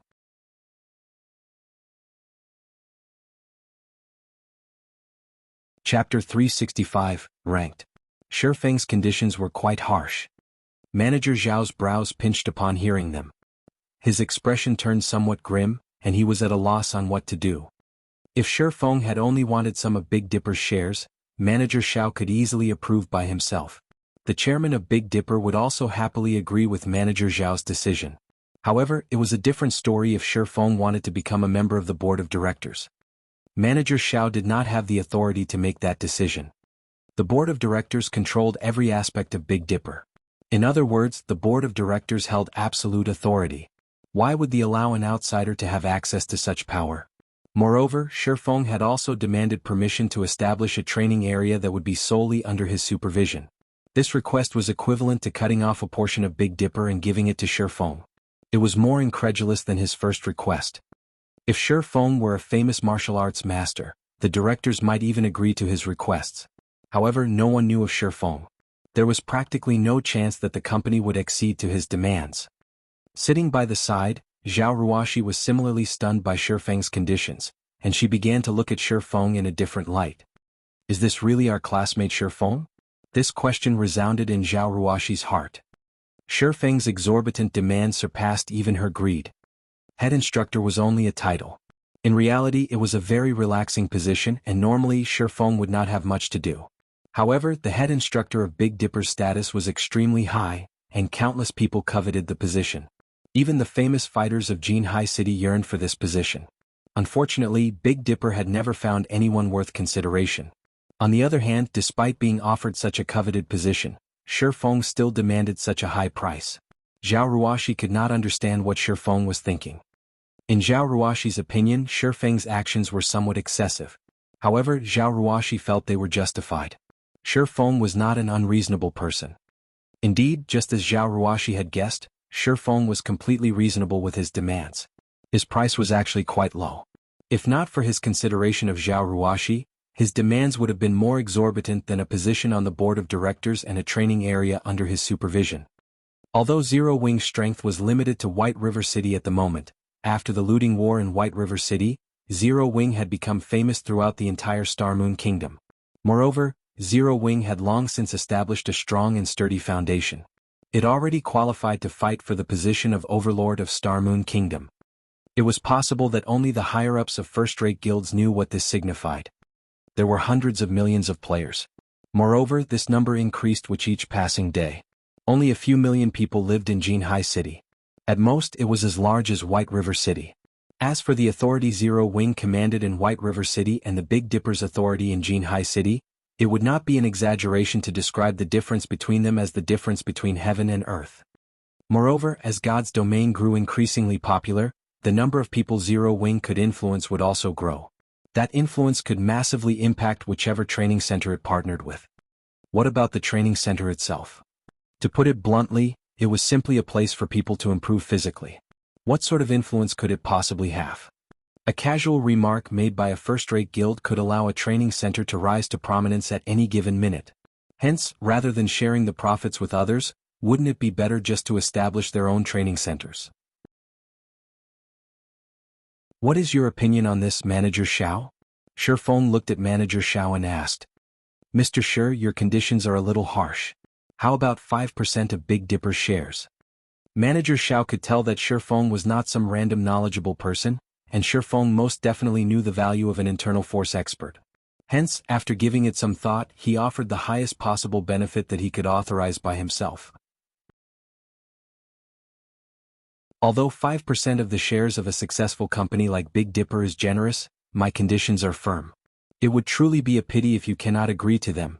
Shifeng shook his head. Mr. Shi, I do not have the authority to agree to the demands you've stated. Can you give me some time? I'll report this to my superiors. After they have reached a decision, I'll give Mr. Shi an answer. How about it? Shifeng's unwavering attitude frightened even Manager Xiao. Originally, he had thought that a young man like Shifeng would jump with joy when offered the position of head instructor and 5% of Big Dipper's shares. However, he had never expected anything like Shifeng. Manager Xiao refused to believe that Shifeng was only a university student. 5% of Big Dipper's shares was a lot of money, enough to grant one a lifetime of luxury. However, Shifeng had insisted on his original demands. If Shifeng were not insane, then he was absolutely confident. Certainly. I'm not in a hurry for this matter. I'll wait for your reply, Shifeng smiled. He had not expected to deal with Zero Wing's training issues in a short amount of time. He still had many things he needed to do in God's domain. Zero Wing's workshop had also just opened, and he needed time to allow all these changes to settle in. He had simply come here today to test his physical limits. However, Shifeng also had Zhao Ruoxi to thank. If not for her, establishing a dialogue with Big Dipper's upper management would have been a struggle and taken some time. His current progress had already surpassed his expectations. Following which, Manager Xiao had consulted with Shi Feng on some matters relating to martial arts. Although Zhao Ruoxi was indifferent to such topics, when she saw how her uncle Xiao looked up to Shi Feng, she could not help but find the scene funny. If she related this matter to her father would definitely be shocked. After roughly 3 hours of lengthy conversation, Manager Zhao's admiration toward Shi Feng had grown by leaps and bounds. If not for the lack of time, Manager Xiao would have continued the conversation for 3 days and 3 nights. After Shi Feng left the Big Dipper training center, Zhao Ruoxi drove him back to his rented apartment. Meanwhile, Manager Xiao immediately contacted Big Dipper's chairman, his elder brother, Xiao Yu. Manager Xiao was prepared to discuss Shi Feng's demands in detail. As the sun set, a bright red luxury sports car stopped in front of Shi Feng's apartment complex. Shi Feng, you must store these 3 bottles of S-rank nutrient fluids properly. Unlike other nutrient fluids, S-ranks need to be kept below freezing. Otherwise, their effects will gradually weaken, and after 2 or 3 days they will lose their effects completely. Also, you can only consume them once every 5 days. It would be detrimental to your body if you drink them more often. You must keep this in mind, alright? Zhao Ruoxi said, carefully handing over the metal briefcase containing the S-rank nutrient fluids. She reminded Shi Feng repeatedly, worried that he would carelessly waste the S-rank nutrient fluids as he had never consumed them before. Although 1 million credits was only a small matter to her, S-rank nutrient fluids were impossible to obtain even if one had the money. Shi Feng could not easily get more. Big Dipper was only lucky enough to procure a few bottles after much difficulty because of some of its connections. I understand, Shi Feng said, a bitter smile on his face. In reality, this was not his first time consuming an S-rank nutrient fluid. However, Zhao Ruoxi did not know about that. I'll take off then. Don't forget about my birthday party next month. I know where you live now, so if you're not there, I won't let you off lightly. Zhao Ruoxi brandished her little fist through the car's window. She then sped away in her hovering red sports car. At this moment, Shi Feng finally reacted. It turned out that Zhao Ruoxi had actually sent him home with such intentions. Although he was almost never on time, he shouldn't be that unreliable of a person, right? When Shi Feng turned around and was about to enter the apartment complex, he suddenly discovered someone squatting by the building's entrance. That person stared at Shi Feng with a wretched smile on his face. It was none other than Blackie. Brother Feng, you're simply too amazing. I don't see you for a few days and already you've managed to hook up with class monitor Zhao. You need to teach me some of your skills. If you don't, I'll tell Sister Fire Dance. Blackie said, giving Shi Feng a meaningful smile. Scram. Don't think that I don't know how frequently you hook up with some of the beauties in the guild. Shi Feng rolled his eyes at Blackie. Although Blackie had attempted to behave himself ever since he joined Zero Wing Workshop, a man's nature would not change easily. Currently, he was already growing closer with one of the female mages in the guild. Speak. Why are you here? Okay. I admit. I have important news that I needed to relay to you personally. After you hear it, don't get too excited, Blackie said excitedly. Clearing his throat, he happily announced, 1 hour ago the Secret Pavilion published its latest experts list. Meanwhile, Brother Feng, your ID has been included. Right now the entire Star Moon Kingdom is going crazy.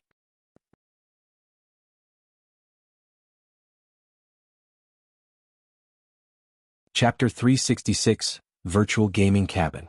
Listening to Blackie's excited report, Shi Feng was speechless. Even if Blackie hadn't told him the news, he would have discovered it after he entered God's domain. There was not necessary for Blackie to hunt him down. Did you run all the way here just to tell me this? Shi Feng asked. Of course not. Sister Aqua said that using the advanced virtual gaming helmet constantly would affect your strength and growth in game. After all, the helmet only has a synchronization rate of 90%. The cabin, however, has a synchronization rate of 97%. So, some time ago she tried to buy a few virtual gaming cabins, Blackie said. However, there aren't many of them. Even with Sister Aqua's influence, she could only purchase 5 cabins for us. I came to deliver your unit. The workers have already installed the cabin in your apartment. You can use it immediately. Virtual gaming cabin? Where did you guys get so much money? Shi Feng could not help his shock. Although there was quite a lot of money in the workshop's bank account, it was not enough to buy 5 virtual gaming cabins. A single unit cost 3 million credits. Moreover, virtual gaming cabins were always scarce as they were extremely difficult to manufacture. Unlike the virtual gaming helmet, the materials the virtual gaming cabin required were very rare, so they only produced and sold a limited number each day. Wealthy tycoons usually snatched up the cabins the moment they came out of production. Many people usually wondered why these virtual gaming cabins were so popular. Despite the cabin being so expensive and only having a 7% sync rate increase over the helmets, it was still immensely popular. In the past, Shifeng had thought similarly. Wasn't it just 7%? How much would a player's strength in game possibly increase after using the cabin? Why bother wasting so much money for such a measly improvement? However, after Shifeng obtained his own cabin and subsequently tested it, it instantly changed his mind. That 7% made a world of difference. In the past, an expert had been involved in an experiment using the 2 machines to test combat power. In the end, the expert exhibited 71% of his combat power while using the virtual gaming helmet. However, when using the virtual gaming cabin, the expert managed 75%. Furthermore, not only could the gaming cabins allow a player to raise their combat power, but they could also allow a player to improve their techniques at a quicker rate. The cabins could also develop the potential of a player's brain, as well as restore and enhance their physical fitness. In the past, if Shifeng had purchased a virtual gaming cabin earlier on, he would not have stagnated at the peak of Tier 3. He had poured his heart and soul into God's domain to build his own legacy. In the process of doing so, he had neglected his physical fitness, which deteriorated with each passing year. By the time he realized the problem, it was already too late. Sister Aqua paid for them with her own money. She said that, as the #1 workshop in Jianghu City and the sensational guild of White River City, if others discovered that the guild leader of Zero Wing still used a virtual gaming helmet, Zero Wing would become a laughingstock. Hence, we needed to buy the cabins no matter what, and you, Brother Feng, must use one. This concerns Zero Wing's reputation, Blackie said eloquently, leaving Shifeng with no room to refute. Alright then. I'll accept the cabin. However, we must pay Aqua back for all of the money she spent. There's still around 2 million left over from the White River City guidebook sales. Send that to Aqua for now. I'll think of a way to gather the rest. Shifeng agreed that he needed a virtual gaming cabin. However, he couldn't have purchased one before because he lacked the proper channels. Since Aqua Rose had already bought one for him, he would gladly accept this favor, but there was no room for negotiation regarding money. However, he did not possess a lot of credits right now. Although he had previously earned quite a bit and received the 50 million compensation from Twilight Echo, he had already spent most of it purchasing the real estate and all of the necessary equipment for the workshop. He now had very little credits on hand. Coins, on the other hand, he had a lot of. If he converted the coins into credits, he would have more than enough to repay Aqua Rose. However, unless he had no other choice, he would never trade his coins for credits. There was not much time left to complete the Epic Quest Gospel project. After his few recent large purchases, the gold coins he had on hand had grown further and further from his target of 30,000 gold. He could no longer afford to trade coins for credits. He could only search for other avenues to earn credits. Ah, Brother Feng, Sister Aqua truly understands you. She knew you would say such a thing. So, she told me to tell you that since she was paid 5% of Zero Wing shares for doing nothing, you can consider this as her investment in Zero Wing. Also, if you really wish to repay her, make Zero Wing a guild that surpasses Twilight Echo. To her, this would be the greatest form of repayment, Blackie said. He laughed when he heard Shifeng reply exactly how Aqua Rose said he would. The cabin has already been installed in your home. Since I've finished my report, I'll return to the workshop now. You have no idea how busy the guild is right now. Finished speaking, Blackie quickly departed from the apartment complex. Surpass Twilight Echo, huh? Shifeng muttered as he watched Blackie leave. His goal was not just to surpass Twilight Echo. However, there were still too many things he needed to deal with in White River City right now. It was especially true for Underworld. They had been too quiet during the looting war. This was out of character for them. After a short moment of silent contemplation, Shifeng turned and walked into the apartment complex, returning to his apartment. Inside his home, as expected, Shifeng discovered a white virtual gaming cabin that was 5 meters long, 8 meters wide and 5 meters tall, quietly laying inside his bedroom. He would no longer have to rely on the virtual gaming helmet to play God's domain. There were nutrient fluids as well as various health monitoring devices implemented in the cabin. Players would not have to worry about hunger or physical discomfort for extended periods of time while inside.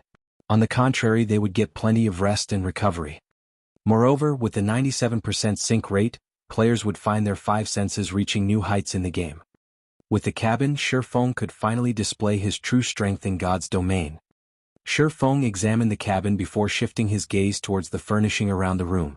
His apartment suddenly felt empty.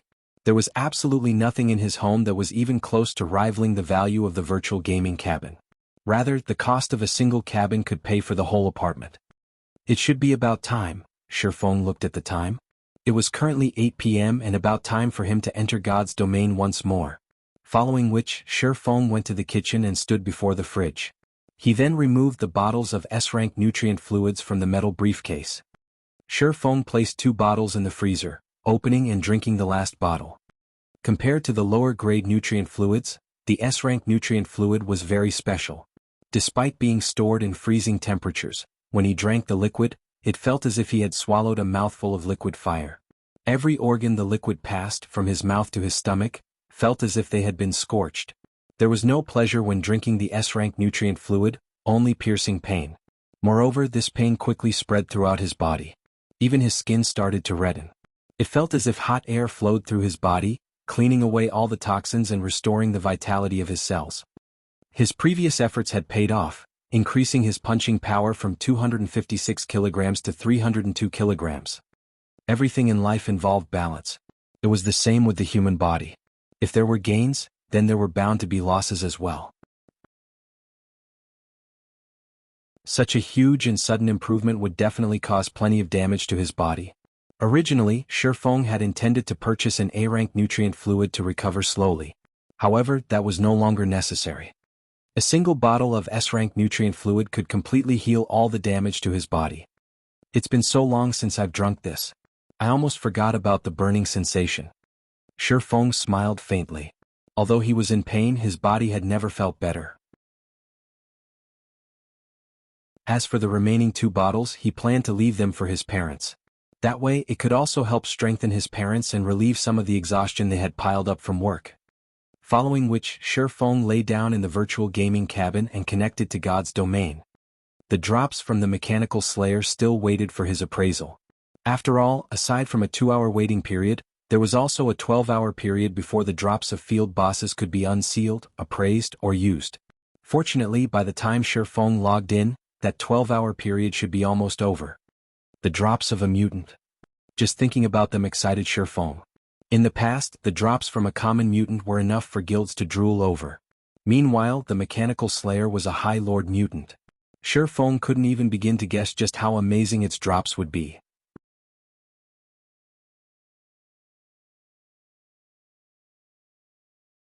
Chapter 367, Asura. A series of notifications flooded Shifeng the moment he logged into the game. There sure are a lot of people trying to contact me. Shifeng slowly browsed through the notification list, discovering that a vast majority were friend requests or private messages. Among them, there were plenty of messages from high-ranking members of first-rate guilds. Most of them wanted to acquire Zero Wing. There were also a few first-rate guilds who had messaged Shifeng with different intentions. These first-rate guilds stated that as long as Shifeng willing joined their guilds, they promised to promote him into an elder position in their guild immediately and offered him a significant percentage of the guild's shares. Shifeng couldn't understand these offers. Since when had he become so valuable? Even Feng Xianyang sent me a message? Interesting. Shifeng read Feng Xuanyang's message, feeling slightly surprised. Although he had yet to discard all pretenses with Feng Xianyang, they were already mortal enemies. Neither would rest until one side was annihilated. Based on Feng Xuanyang's arrogance, it would be a miracle if he stopped trying to dispose of Shifeng. So, why would Feng Xianyang contact him? This wasn't his style at all. When Shifeng opened and read Feng Xuanyang's message, he could not but laugh. Feng Xianyang sure is quick to change his attitude. It's no wonder he was promoted to Underworld's management. In the message, Feng Xianyang had expressed his agreement to the conditions Shifeng had previously stated. He was willing to invest 1 billion credits in Zero Wing in return for 10% of Zero Wing shares. As for the finer details, they could discuss that further once Shifeng contacted him. What the hell happened while I was away? Everything had happened too suddenly and Shifeng was at a loss. The looting war in White River City should not have warranted such a change in Feng Xianyang. There must be some other reason. Although Zero Wing had become a major force in the end, it was limited to White River City. There are over 100 cities in the kingdom. To first-rate guilds, the gain or loss of a single city was insignificant. As for Underworld, they surpassed even first-rate guilds. Moreover, among some of the messages Shifeng had received, a few of the major guilds from the other countries in God's domain had invited Shifeng to their guilds. They even offered very enticing salaries. No matter how Shifeng looked at it, there was definitely something wrong with this situation. However, even after a long moment of contemplation, he still couldn't figure it out.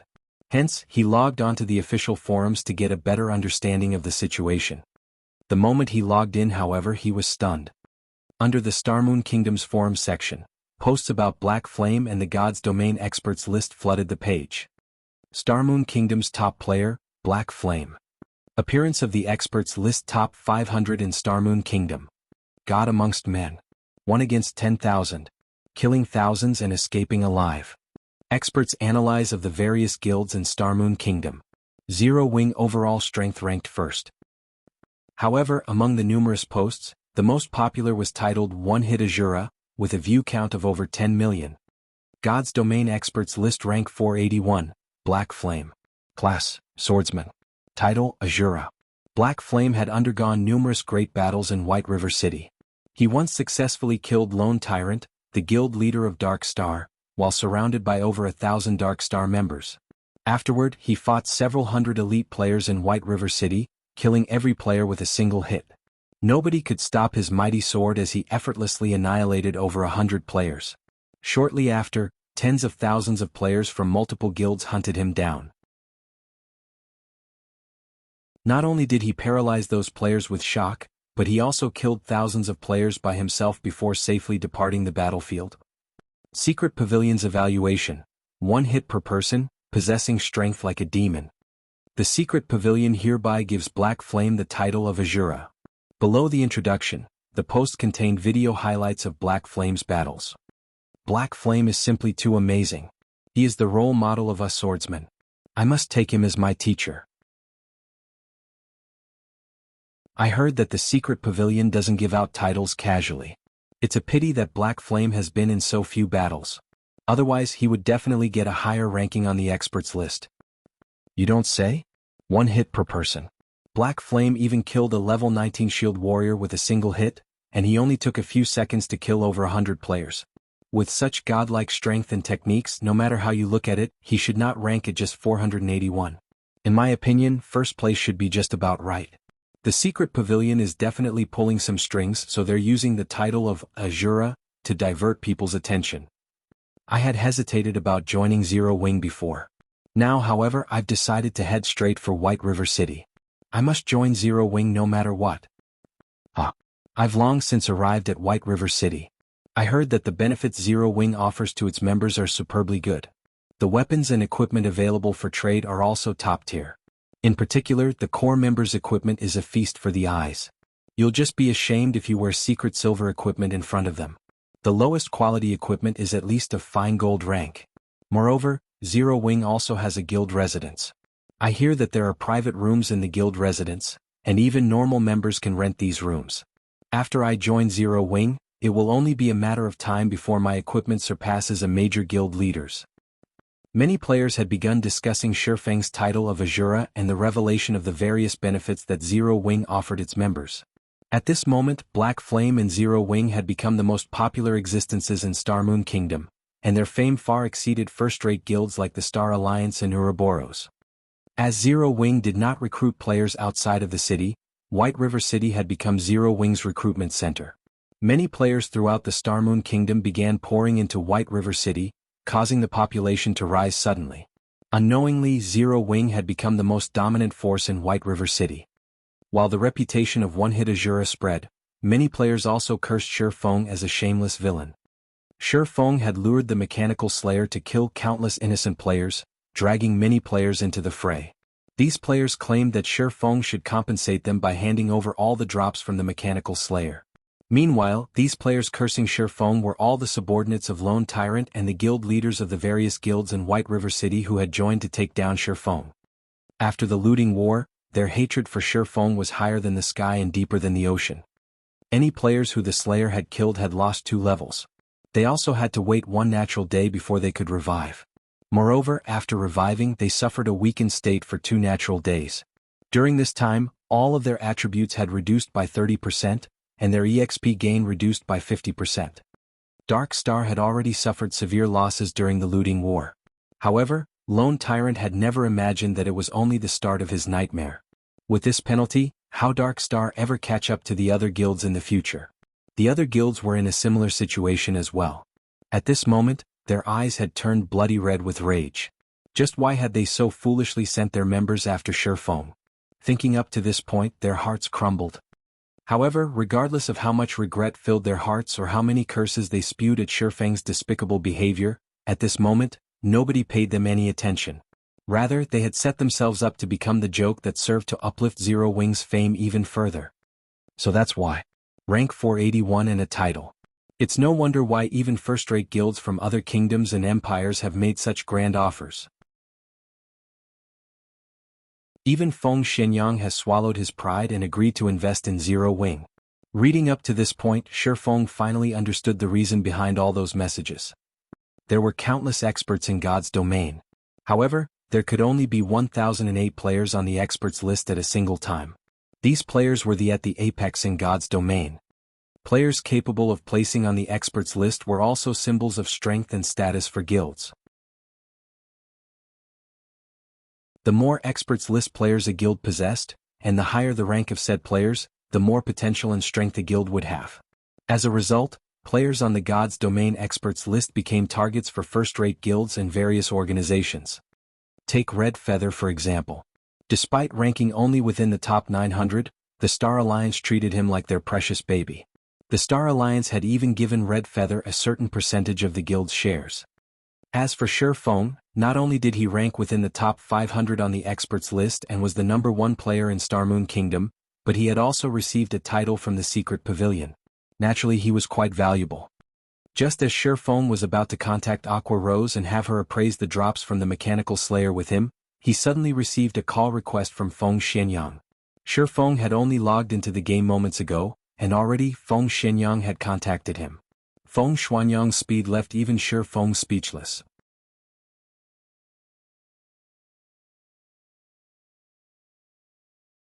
Chapter 368, Lunatic against Lunatic. Maple City was one of the major cities in Star Moon Kingdom's eastern region. Although its population was no match for White River City, it was not too far off. At this moment, over half of Maple City had fallen under Underworld's control, and it was only a matter of time before the organization controlled the city entirely. Young Master Feng, do you really plan to contact Black Flame? South Wolf asked curiously, watching Feng Xianyang as he sat on the sofa enjoying delicacies. Currently, Black Flame had become one of the great experts ranked on the God's Domain experts list and had even received the title of Asura from the Secret Pavilion. He had now become an expert recruiting. However, Black Flame had once rejected their kind offer in the past, going as far as to toy with Feng Xianyang. He had even ruined Underworld's plans. Based on Feng Xianyang's personality, he would continue to plan Black Flame's destruction. Now, however, Feng Xianyang had actually taken the initiative to contact the Black Flame he hated so fiercely. There are some things you will never understand. Based on our previous investigations, that Mechanical Slayer was a very special monster, Feng Xianyang said as he examined the compiled data in his hands, a playful smile appearing on his handsome face. A special monster? South Wolf was confused. That's right. According to the information I have here, any player killed by the Mechanical Slayer had to wait 1 natural day before reviving. Even healers' resurrection skills were ineffective on these players. Moreover, the penalty for death doubled. After these players revived, they also entered a weakened state for 2 natural days. During this period, all their attributes have decreased by 30%, and the EXP they can receive has decreased by 50%. Feng Xianyang reported pleasantly as he lightly shook his head. Do you understand what this means? South Wolf shook his head, growing more confused at Feng Xianyang's words. Have you ever seen a monster with such strength? With God's domain's basic settings, the stronger a monster is, the greater its loot will be. The mechanical slayer's loot must be stunning. There might even be many epic items among its drops. Meanwhile, Zero Wing is the largest beneficiary from the looting war. They claimed more drops than any other guild in White River City. Obtaining these drops could skyrocket Underworld's future development. However, it is simply too difficult for us to obtain them. Moreover, we don't have any concrete information about the loot. Trying to steal it from Zero Wing would not be easy. Hence, I've decided to invest in Zero Wing. Although we would have to spend a large sum of money, when I become one of Zero Wing's stockholders, I can easily obtain any information I want. Afterward, I can just set up a trap to steal those items and slowly but surely destroy Zero Wing from the inside. Isn't it just money? I have plenty of that. Feng Xianyang was determined to join Zero Wing. Nobody could resist the enticement of 1 billion credits. As long as he could get a hold of a small percentage of Zero Wing shares, he could obtain all information relevant to Zero Wing fair and square. Previously, not only had Shi Feng acted so arrogantly before him, but Shi Feng had also caused his plans to support Dark Star to fall short. So, why would he ever let Shi Feng escape his punishment? South Wolf trembled upon hearing Feng Xuanyang's plans. Suddenly, South Wolf realized that he was still naive. His understanding of Feng Xianyang was still too shallow. Feng Xuanyang's plans were simply insane and terrifying. In South Wolf's opinion, Feng Xuanyang's plans weren't related to the mechanical slayer's loot at all. Feng Xianyang just wanted his revenge on Shi Feng. The drops were an excuse to take action. To think that Feng Xianyang was actually willing to spend 1 billion credits just to destroy Zero Wing and get his revenge. He was a lunatic. Young Master Feng, I'm not trying to overstep my boundaries, but we have gone looking for trouble with Black Flame many times before. We have hunted Zero Wing's core team. Now that we are trying to become the guild shareholders, won't he just reject us outright? South Wolf said softly. Of course, I have already considered that. Although we were behind the attacks on Zero Wing, Dark Star stood in the forefront. I have never personally made an appearance. Although Black Flame knows the truth on the surface, we maintain our pretenses with each other. Moreover, the reason I've contacted Black Flame during his time of glory is that I want him to think that I noticed his potential and that I am willing to pay any price to obtain him. That way, I can smoothly become a shareholder of Zero Wing without arousing any suspicion. Feng Xianyang smiled coldly as he gazed into the wine glass in his hand. After taking a sip, he added, "Besides, is there anyone who would willingly refuse money? I've investigated Zero Wing's background. This guild does not possess any sort of funding. If Black Flame wishes to develop his guild further, he will inevitably need large sums of credits. To Zero Wing, 1 billion credits is like a heaven-sent fortune. If Black Flame is intelligent, he will set aside personal feelings and act logically. He has no reason not to accept my offer." South Wolf's heart suddenly pounded. He never expected that his guess would hit the mark. Feng Xuanyang's true goal had never been to obtain the drops of the mechanical slayer. Instead, he only ever cared about Zero Wing's destruction. To put it another way, Feng Xianyang planned to incidentally obtain the drops after he destroyed Zero Wing. As fear began to grip South Wolf's heart, Feng Xianyang contacted Shi Feng. "Oh, Vice Leader Feng, to what do I owe the pleasure of your call today?" Shi Feng asked rhetorically the moment the call connected. "Guild Leader Black Flame, regarding the matters we discussed during our last meeting, I have thought them through.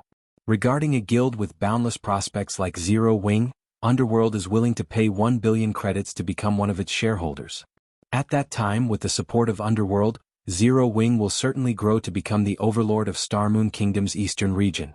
Guild Leader Black Flame, when will you have time to sign the contract with us?" Feng Xianyang asked, smiling. "It looks like you have finally realized Zero Wing's value. Although your previous conduct was slightly excessive, I will be magnanimous and forgive you this time. Let's first talk about the shares then. If there are no problems after our discussion, we can discuss a time to sign the contract.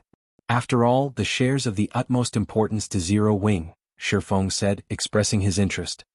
However, the moment Feng Xianyang heard Shi Feng's words, he very nearly erupted into a flurry of curses. The wine glass Feng Xianyang had held, however, was less fortunate as it fell from his trembling hand and shattered on the floor. Shi Feng spoke as if he thought Feng Xianyang was a child who had done something wrong, and that Feng Xianyang was currently pleading for Shifeng's forgiveness. Why wouldn't such blatant humiliation enrage the proud and arrogant Feng Xianyang? Black Flame. I will endure today's matters. The moment I become a shareholder of Zero Wing, I will sign your death certificate. Feng Xianyang inwardly swore as he suppressed his anger.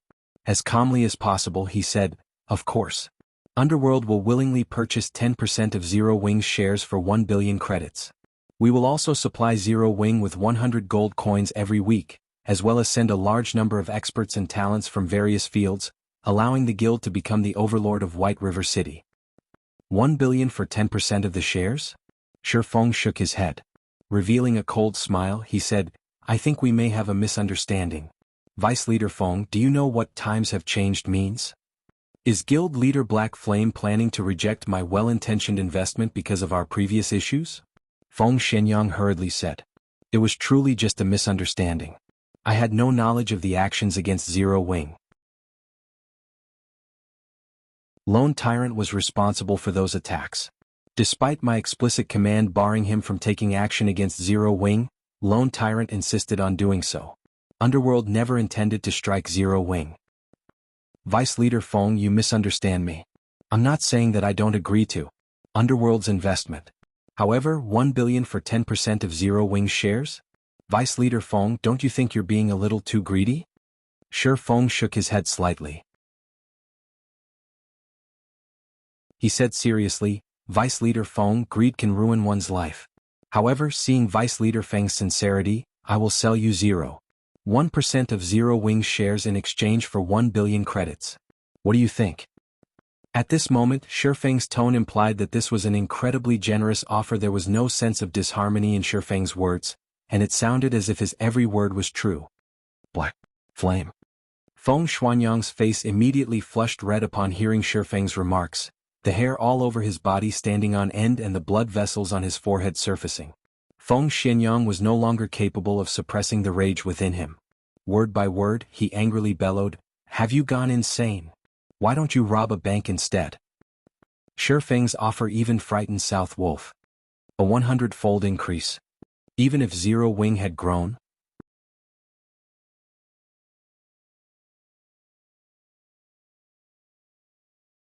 Chapter 369, King's Return. By demanding such a price, Shifeng made it clear that he was still angry about Feng Xianyang's previous actions. Misunderstanding was just another form of deceit. Everybody knew this. After all, if anything could be chalked up to a misunderstanding, why would anyone need the police? Vice Leader Feng, I'm really losing a lot with this transaction. If you aren't interested, there are many others who will jump at the offer. Shifeng chuckled. In fact, Shifeng wasn't lying. Many guilds and organizations outside of Starmoon Kingdom had expressed interest in collaborating with Zero Wing. In addition, there were also major corporations who had offered high prices to purchase the guild. At this moment, Feng Xianyang's complexion darkened, and his eyes flashed with a fierce chill. Even South Wolf, who stood by Feng Xianyang's side, silently lowered his head, his legs trembling. He was deeply afraid that Feng Xianyang would erupt with rage and take it out on him. Whenever Feng Xianyang was this angry, he would secure a painful ending for any who incurred his wrath. Meanwhile, Shifeng had toyed with Feng Xianyang many times now. No one knew what Feng Xianyang would do next. After a long moment, Guild Leader Black Flame, I am very sincere here. How about this? In exchange for 1 billion credits, I will ask for 5% of Zero Wing's shares. Feng Xianyang suppressed his anger and expressed an extraordinary serenity. No negotiations. I will only do 0.1%. This is the very limit that I can offer. If Vice Leader Feng is not interested, then forget it. I won't demand your acceptance. Shifeng had only probed since he doubted Feng Xianyang's intentions. He had not expected that Feng Xianyang could actually endure his games so well. Feng Xianyang had always possessed a dominant approach. He would immediately take action against anyone who disagreed with him. Now, however, he actually controlled his anger to negotiate with Shifeng. Why wouldn't Shifeng be suspicious? There must be a reason for Feng Xianyang's attitude change. Feng Xianyang gnashed his teeth to the point of almost cracking them when he heard Shifeng's reply. 1 billion was not a small number. If he had to give away so much money, even his heart would ache. If it was in exchange for 10% of Zero Wing's shares, he could barely accept it. However, he could never accept 0.1%. Black Flame. You dare treat me like a fool. Sooner or later, I will make you pay this debt 100-fold. Feng Xianyang inwardly bellowed. As long as he became one of Zero Wing's shareholders, he could investigate Zero Wing fair and square and insert his own men into Zero Wing's core. When that time came, he could crush everyone in Zero Wing. Hence, suppressing his anger right now, he said in a low tone, I understand. I hope that guild leader Black Flame will not disappoint me. Let's sign the contract as soon as possible then. Feng Xuanyang's agreement surprised and concerned Shi Feng. Originally, he thought he could anger Feng Xianyang and send the young master flying into a rage. He had expected Feng Xianyang to break off their relationship completely, spouting a few curses and making some vengeful statements such as, not resting until one of them was annihilated, and the like. However, Shi Feng had never expected this ending. Feng Xianyang had actually endured such an insult to his reputation. Feng Xianyang was actually willing to exchange 1 billion credits for 0.1% of Zero Wing's shares. Unless Feng Xianyang had truly lost his mind, he was definitely plotting something. Considering the events up to this point, Shi Feng revealed a faint smile and said, Vice Leader Feng, why are you in such a hurry? I still haven't finished. Aside from the 1 billion credits, I also want 50% of Underworld shares. If you can promise that, I won't hesitate to sign. Black Flame? You're courting death. Feng Xianyang exploded. He was now fully aware that Shi Feng was not deliberately raising the price out of anger. Instead, Shi Feng was wholeheartedly toying with him right now. Not only did Shi Feng want to sell 0.1% of Zero Wing's shares for 1 billion credits, but he also wanted 50% of Underworld shares. What was Underworld? It was a force that far surpassed a first-rate guild. Not to mention 50%, Feng Xianyang did not even possess 1% of the organization's shares. Yet Shi Feng wanted 50%. Vice Leader Feng, you're not going to keep up the act anymore? Shi Feng faintly smiled. I wanted to play around with you for a little longer. Black Flame, don't think that just because you are invincible in White River City that I can't do anything to you. You underestimate Underworld too much. Zero Wing is merely the overlord of White River City. Meanwhile, the several cities surrounding White River City have already fallen under our control. It won't be long before I personally finish you off and eradicate your guild. Feng Xianyang could no longer control his anger. Like a berserk beast, he let out a lung-piercing roar, causing everyone who heard it to shiver with fear. Black Flame, originally you could have had 1 billion credits as your retirement fund. Now you no longer have that chance. I will force you into a corner bit by bit, and make you regret all your actions today. At first, Shi Feng was slightly surprised when he heard Feng Xuanyang's fury. In the next moment, however, he smiled and said, I will be waiting. Afterward, Shi Feng disconnected the call. Although he had only said 4 words, his statement contained utter confidence and determination. Even Feng Xianyang was slightly stunned, having no comeback. Feng Xianyang fully understood the meaning behind Shi Feng's words. Zero Wing is not afraid to start a war. If you think you're strong enough, bring it on. However, Feng Xianyang was confused. Just how had Shi Feng remained so calm even when facing 1 billion credits? It seems that I need to speed up my plans, Shi Feng thought after he disconnected the call.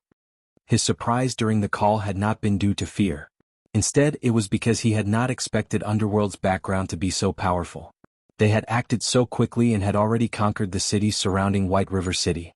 If it were not for Feng Xianyang losing his cool for a moment and revealing this information, Shi Feng would not have known how serious the situation was. However, Shi Feng could now release a sigh of relief. Fortunately, he had not discovered this too late. He could still prepare if he started taking action right now.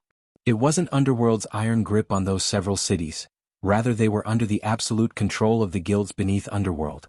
Otherwise, Feng Xianyang would not have tried to spend 1 billion credits to bury Zero Wing.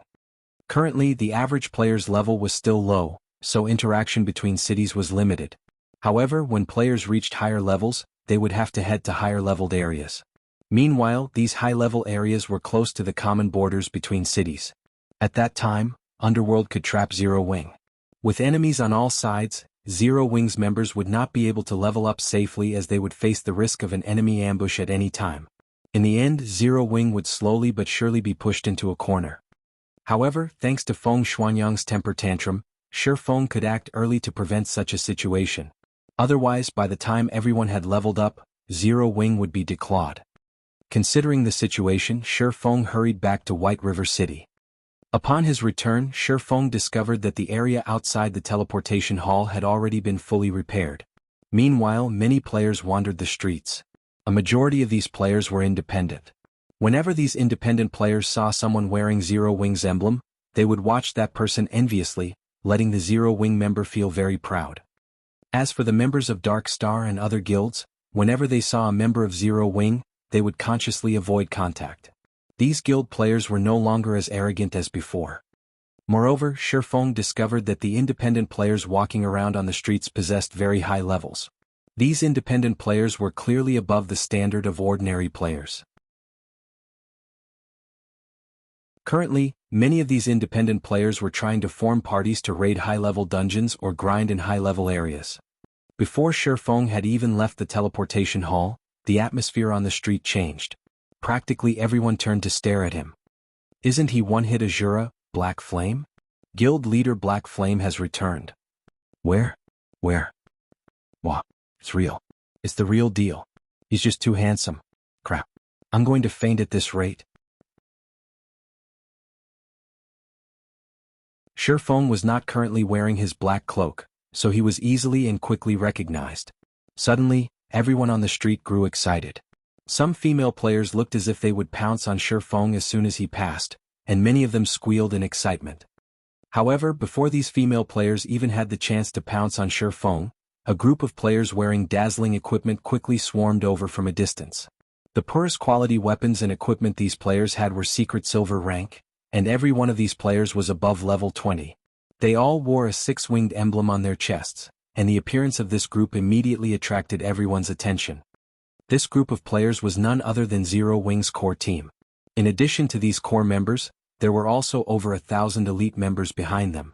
These players moved in unison, and the extraordinary momentum they displayed caused the players to make way for them unconsciously. Meanwhile, all of these members of Zero Wing were here to receive Shifeng. Guild leader, welcome back. Aqua Rose, Fire Dance and everyone else walked over, smiling faintly as they looked at Shifeng. This grand welcome left Shifeng utterly speechless. He could only silently nod in reply. Afterward, Shifeng walked back to the Starstreak trading firm with the crowd from Zero Wing. Throughout their journey, the players of White River City had all promptly moved aside. These players gazed at Shifeng with wonder as if welcoming the king's return.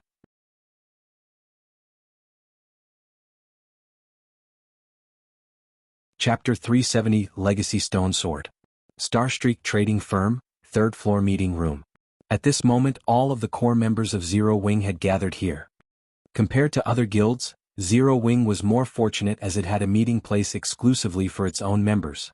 Normally, other guilds would have to use the temporary rooms available at the Adventurers Association.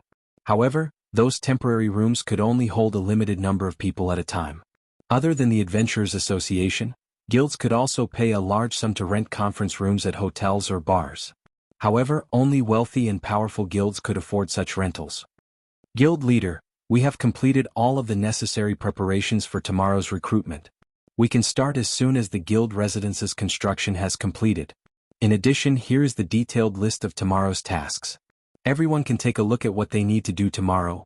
Aqua Rose presented a list of tasks on the meeting table system screen and explained them one by one.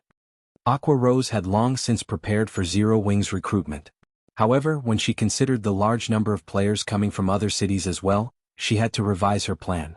Moreover, she had also made detailed adjustments to the guild's benefit system.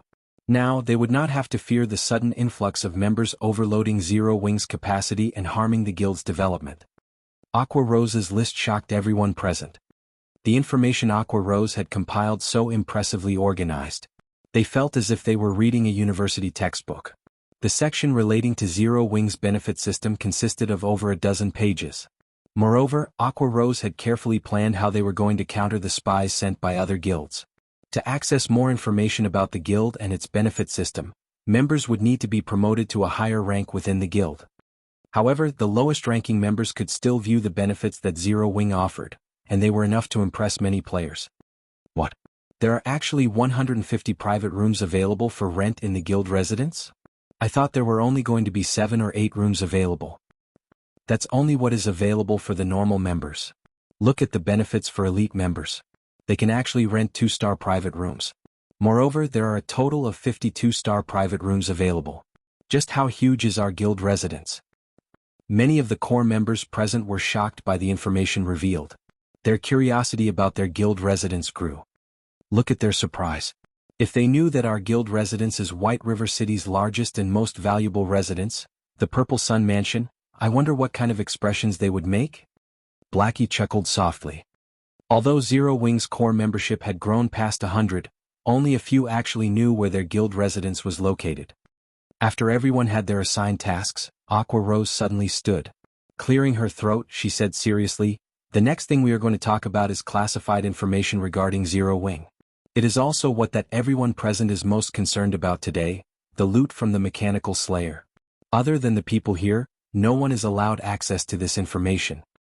Everyone nodded nervously in reply to Aqua Rose's words.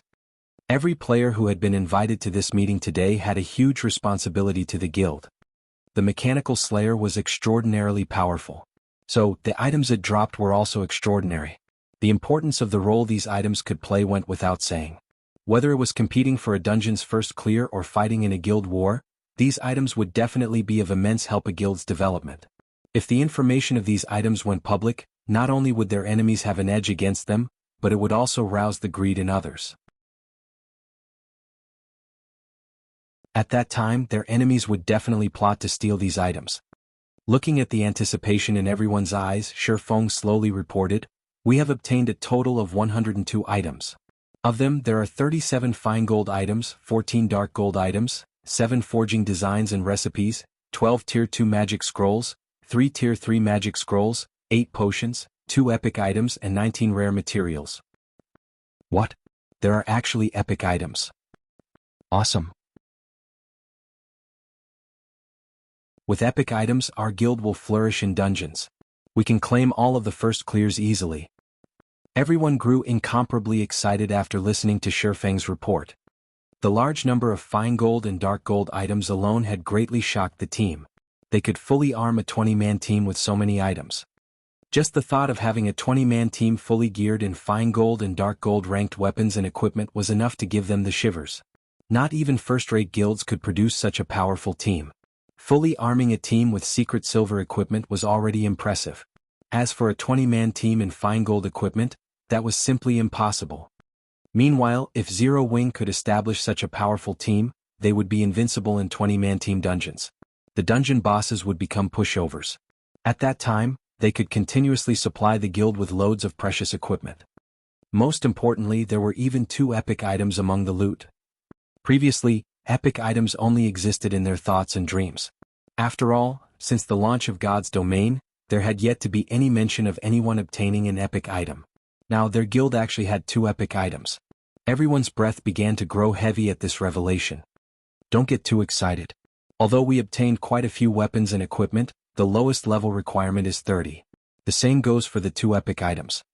Shifeng smiled in response to their enthusiasm. He could understand how his team felt at the moment. Epic items. In God's Domain, they were symbols of extraordinary strength. In Shifeng's previous life, he too had been elated when he first saw an epic item. After all, it was an item every player dreamed of having. I know that all of you are eager to see how powerful the epic items are, so today I'll let all of you have a look at them. While we're at it, I'll let all of you know that I do not plan to allocate these 2 epic items to anyone in particular. Instead, I'll place both of them in the guild warehouse. However, only core members can see them. Once you have accumulated sufficient contribution points, you can trade your points for any of these 2 epic items at any time, Shifeng explained. He then presented the information of the 2 items on the screen of the meeting table. Song of Beatrice Staff Epic Rank. Level 30, Level 90. Equipment Requirement. Intelligence 200. Attributes will be adjusted according to user's level. Magic damage increased by 25%. Cooldown of all spells reduced by 20%. Casting speed increased by 20%. Spell critical rate increased by 15%. Cast range +3. All magic type skills +2 levels. Ignore levels +15. Durability 200/200. Additional passive skill, Song of Elements. All successful attacks have a chance to trigger this skill, increasing players' magic damage by 20% for 15 seconds. Does not stack. Cooldown, 1 minute. Additional skill 1, Forest Sprites. Summons 3 forest sprites to battle for you. Forest sprites can also be sacrificed to recover players' mana.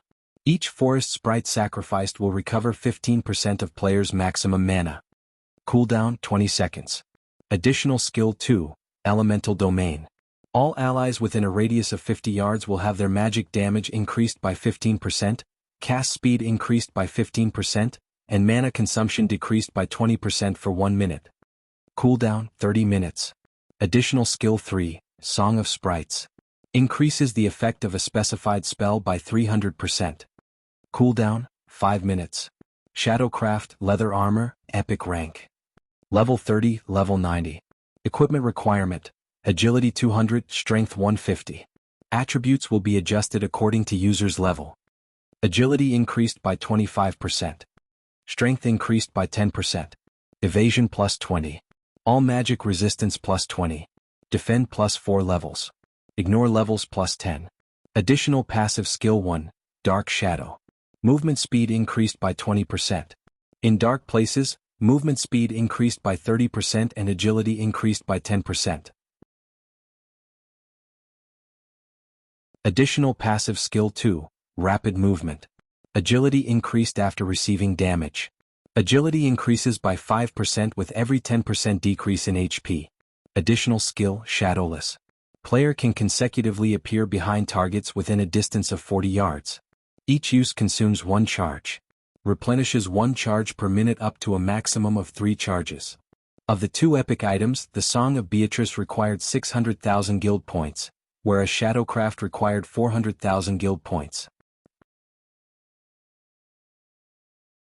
1 guild point was the current equivalent to around 30 copper coins.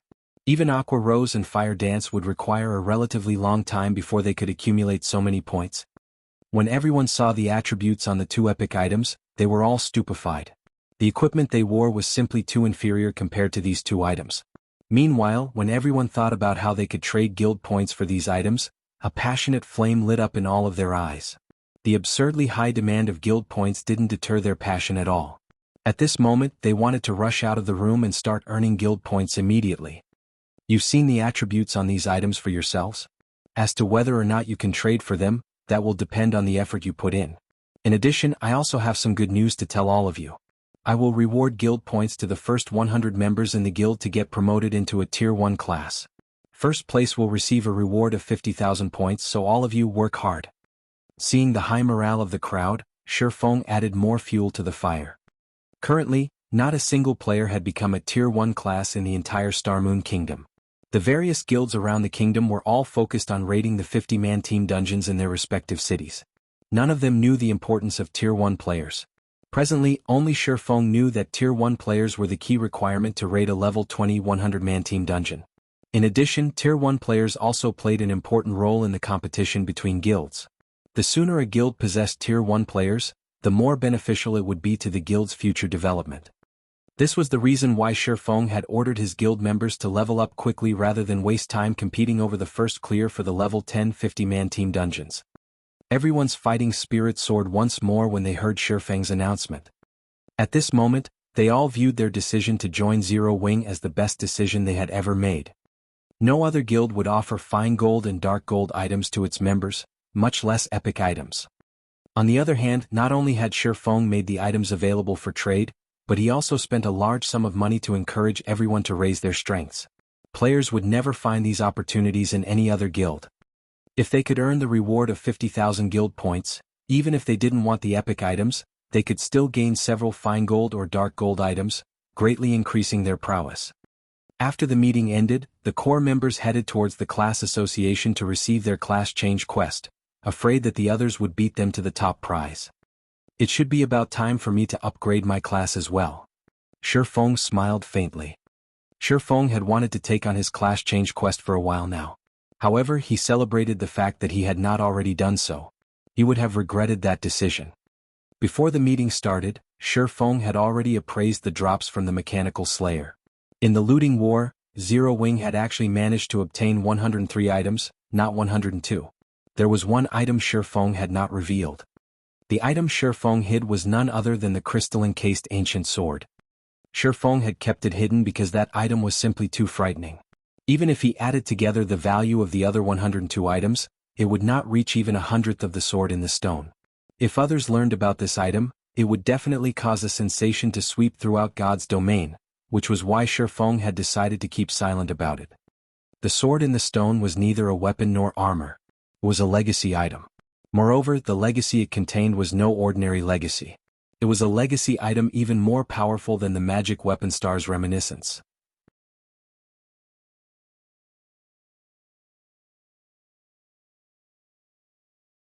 Chapter 371, Peak Legacy. A legacy hinted at a hidden class. This was also one of the reasons why legacy items were extremely rare in God's domain.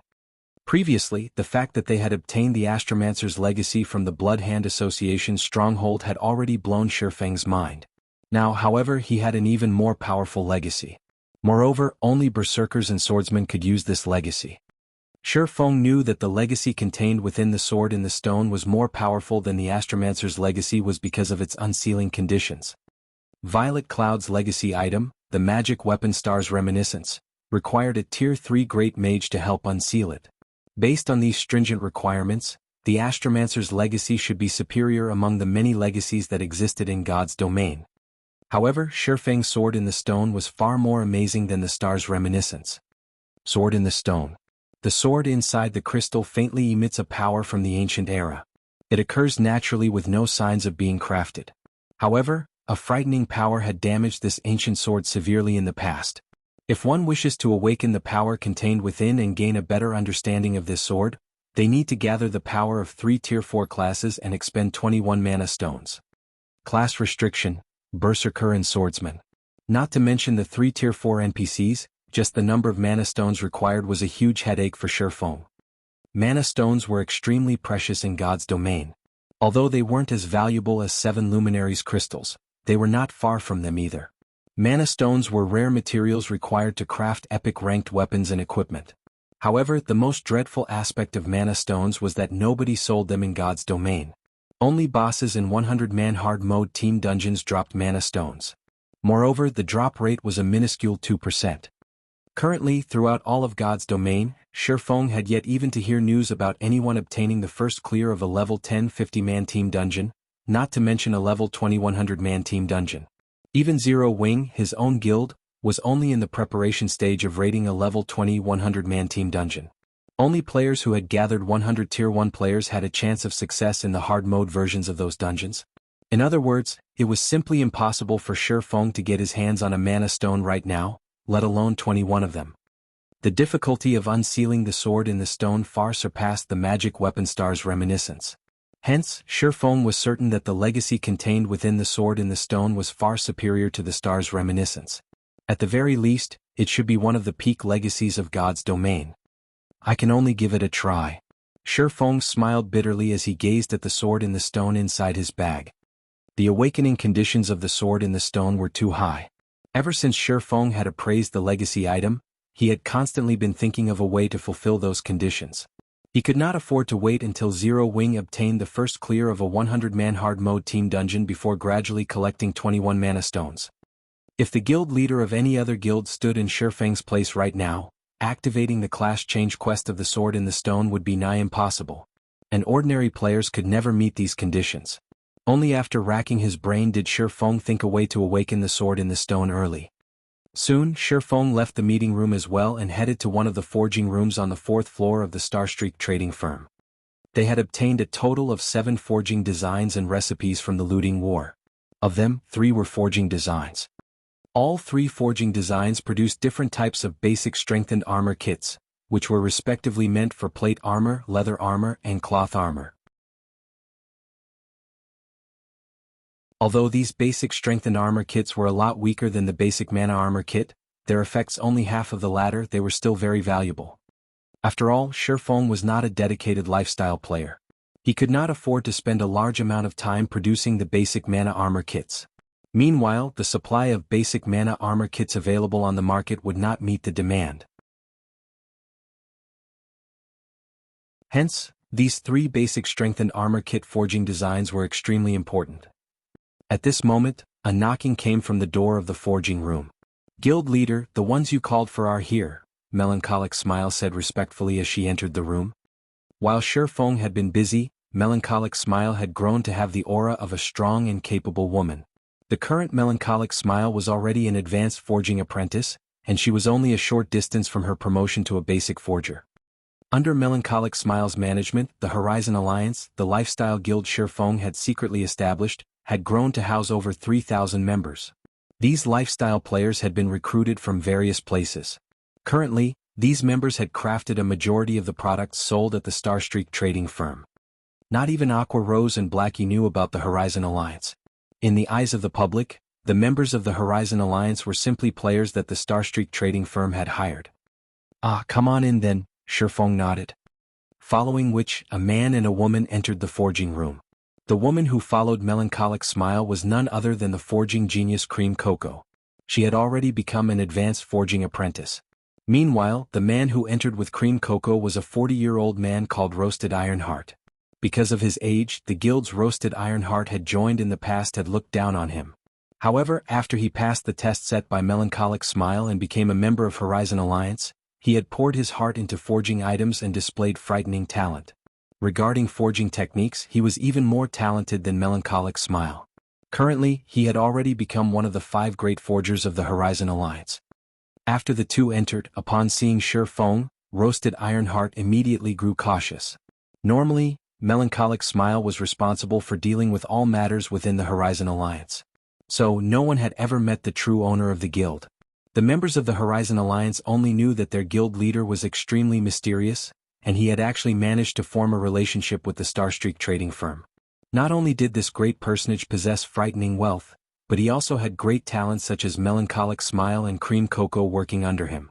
The members of the Horizon Alliance all felt reverence and curiosity towards this mysterious boss of theirs. Today, as Roasted Ironheart finally met the mysterious boss behind the Horizon Alliance, his heart was filled with incomparable shock. Originally, Roasted Ironheart had believed that the force behind the Horizon Alliance was a wealthy tycoon.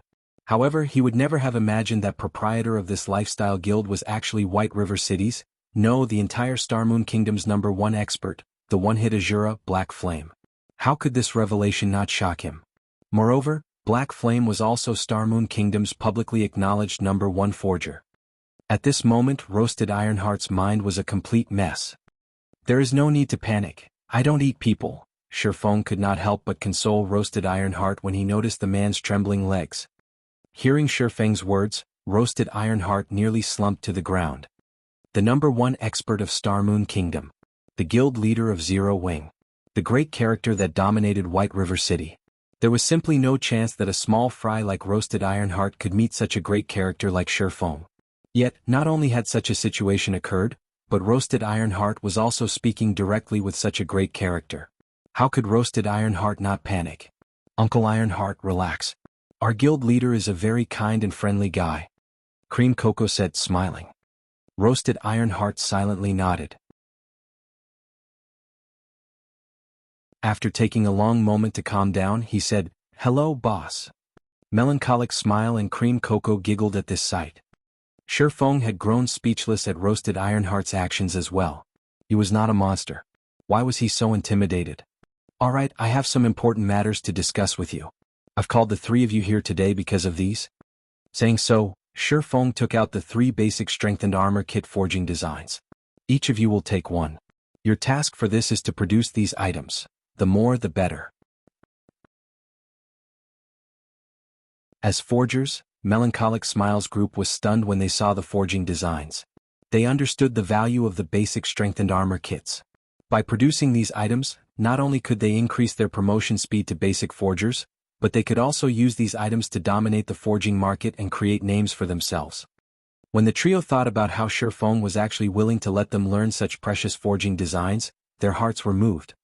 "I'll leave these forging designs to you, so research them properly. If you can achieve a 20% success rate, then you can start mass-producing them," Shifeng said. Although the basic strengthened armor kits were not as difficult to produce as the basic mana armor kits, advanced forging apprentices still had a low success rate. Melancholic smile, and the others would be lucky if they could successfully produce 1 or 2 pieces out of 10 tries. Guild leader, rest assured, we will accomplish this task. We definitely won't disappoint you. All 3 of them guaranteed. Following which, the 3 returned to their respective forging rooms and began their research on the forging designs. Meanwhile, Shifeng also departed from the Starstreak trading firm and hurried towards White River City's bank. He planned to start the first step of awakening the sword in the stone.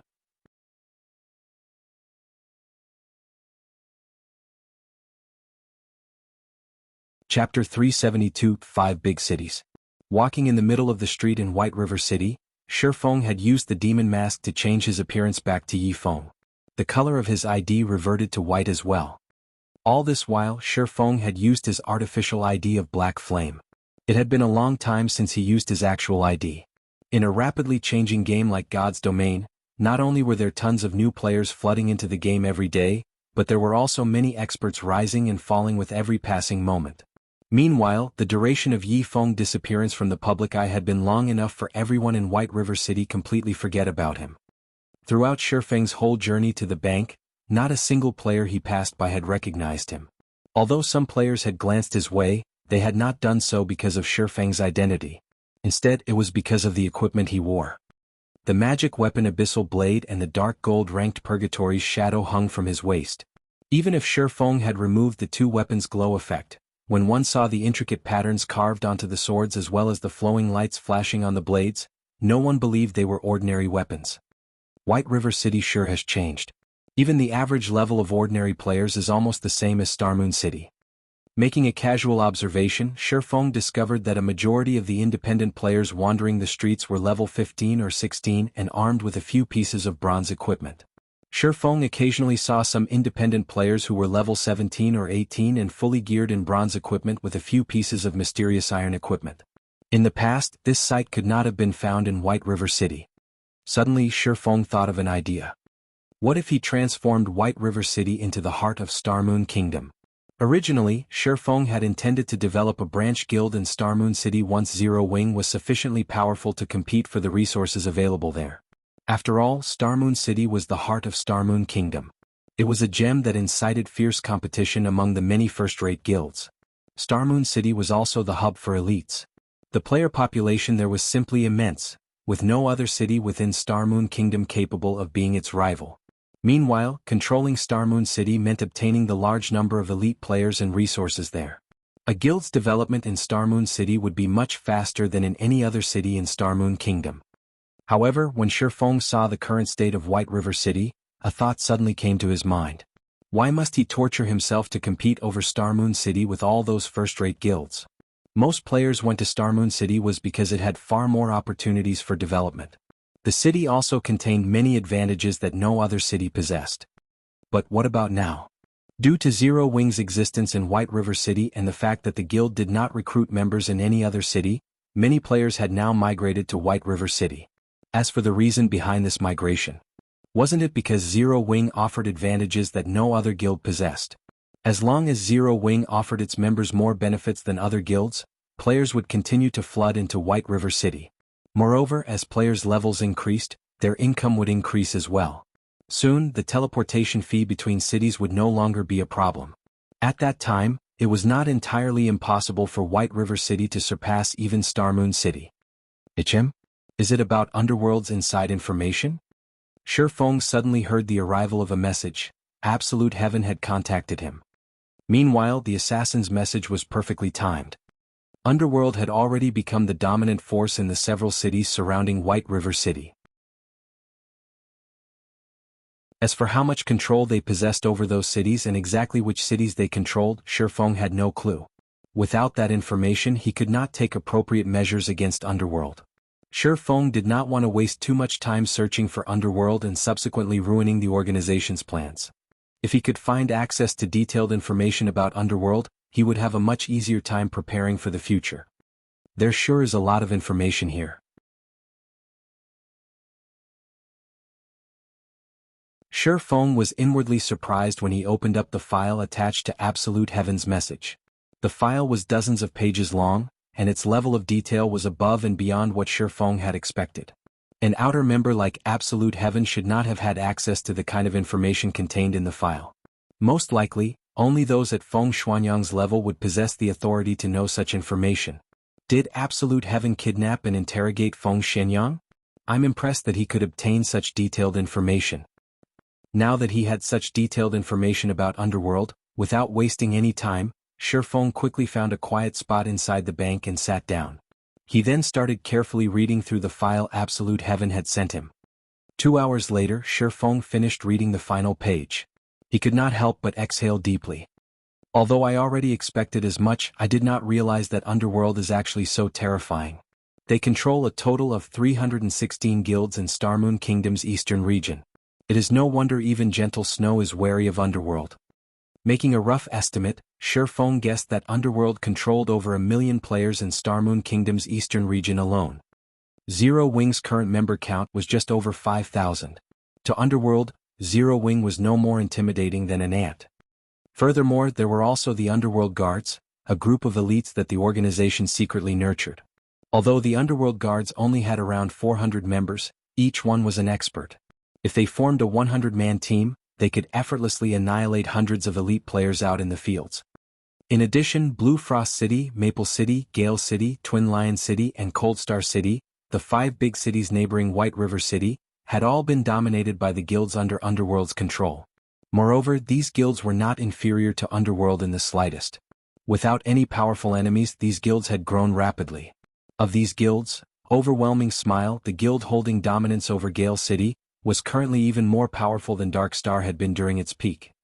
Without any obstructions, it was a matter of time before these powerful guilds became the overlords of their respective cities. Underworld really is a headache. This situation is much worse than what I had imagined. Shifeng wrinkled his brows and scratched his head, considering the situation carefully.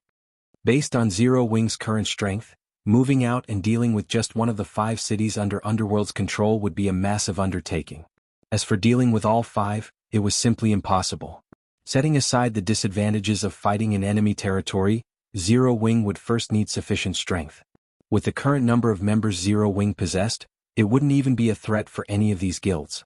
For such an endeavor, not only would Zero Wing need to pay a large number of teleportation fees, but it also had to waste a lot of manpower and material resources. As for Shifeng himself, although he was strong as an individual, he wasn't strong enough to threaten an entire guild with tens of thousands of members. I need to hurry and get my class change done. Shifeng looked at the sword in the stone inside his bag, a sense of urgency overwhelming his thoughts of upgrading his class. No matter how Shifeng racked his mind, he could not think up of a proper solution. The only thing he could do now was to increase his own strength. There was a large gap in combat power between a Tier 1 player and a Tier 0 player, not to mention a hidden class. If Shifeng could successfully upgrade his class and become a Tier 1 player, he could cause some trouble for the guilds controlled by Underworld and buy Zero Wing more time to grow. Following which, Shifeng walked towards the bank's counter, retrieving the larger of the 2 Philosopher's Stones from inside his personal warehouse. He then retrieved a large number of magic crystals from the guild warehouse. Guild members had come across these magic crystals while they had raided dungeons. Originally, these magic crystals were intended for equipment crafting, but as of yet, nobody within the guild could produce equipment that required magic crystals. Hence, a large stockpile had accumulated inside the guild warehouse. Now, however, Shifeng emptied their stock.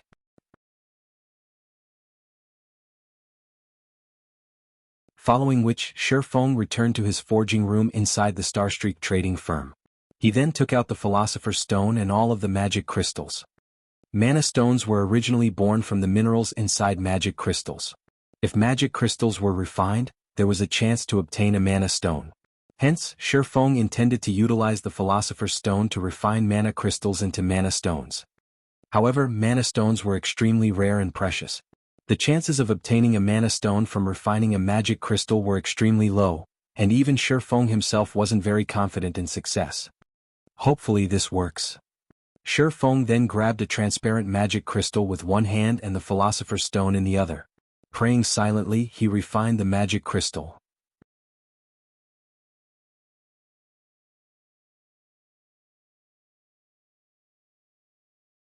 Chapter 373, Alchemical Synthesis.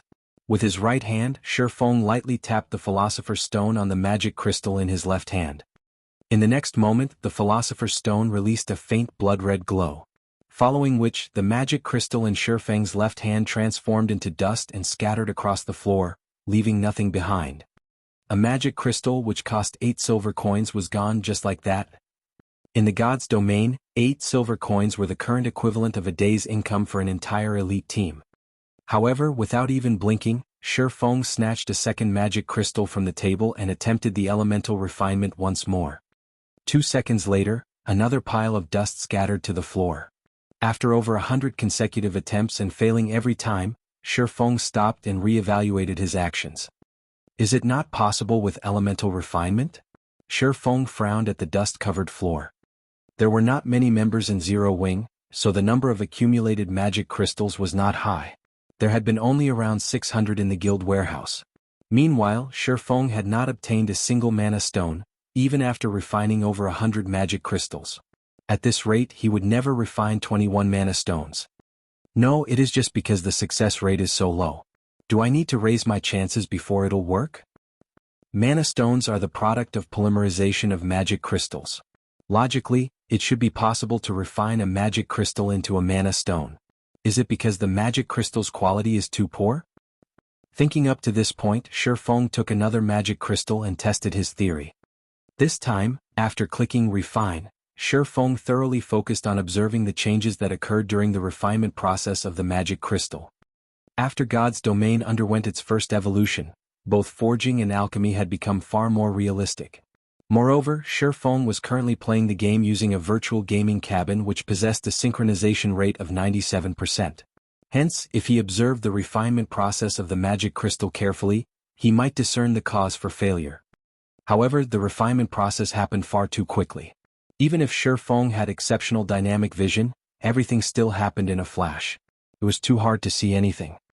System recording, activate full simulation mode, Shifeng suddenly said. System, please hold for system identification.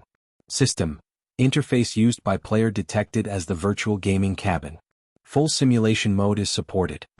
System, full simulation mode has activated. After the system activated full simulation mode, Shifeng picked up a magic crystal and attempted elemental refining once more. As expected, the magic crystal still crumbled into dust that scattered all over the floor. Unperturbed, Shifeng said, "System, play the video recorded through full simulation mode." In the next moment, a 3D holographic image appeared before Shifeng's eyes, showing the exact scene when Shifeng had attempted elemental refinement on the magic crystal. Aside from allowing players to experience a synchronization rate of 97%, the virtual gaming cabin also allowed players to activate full simulation mode in the game.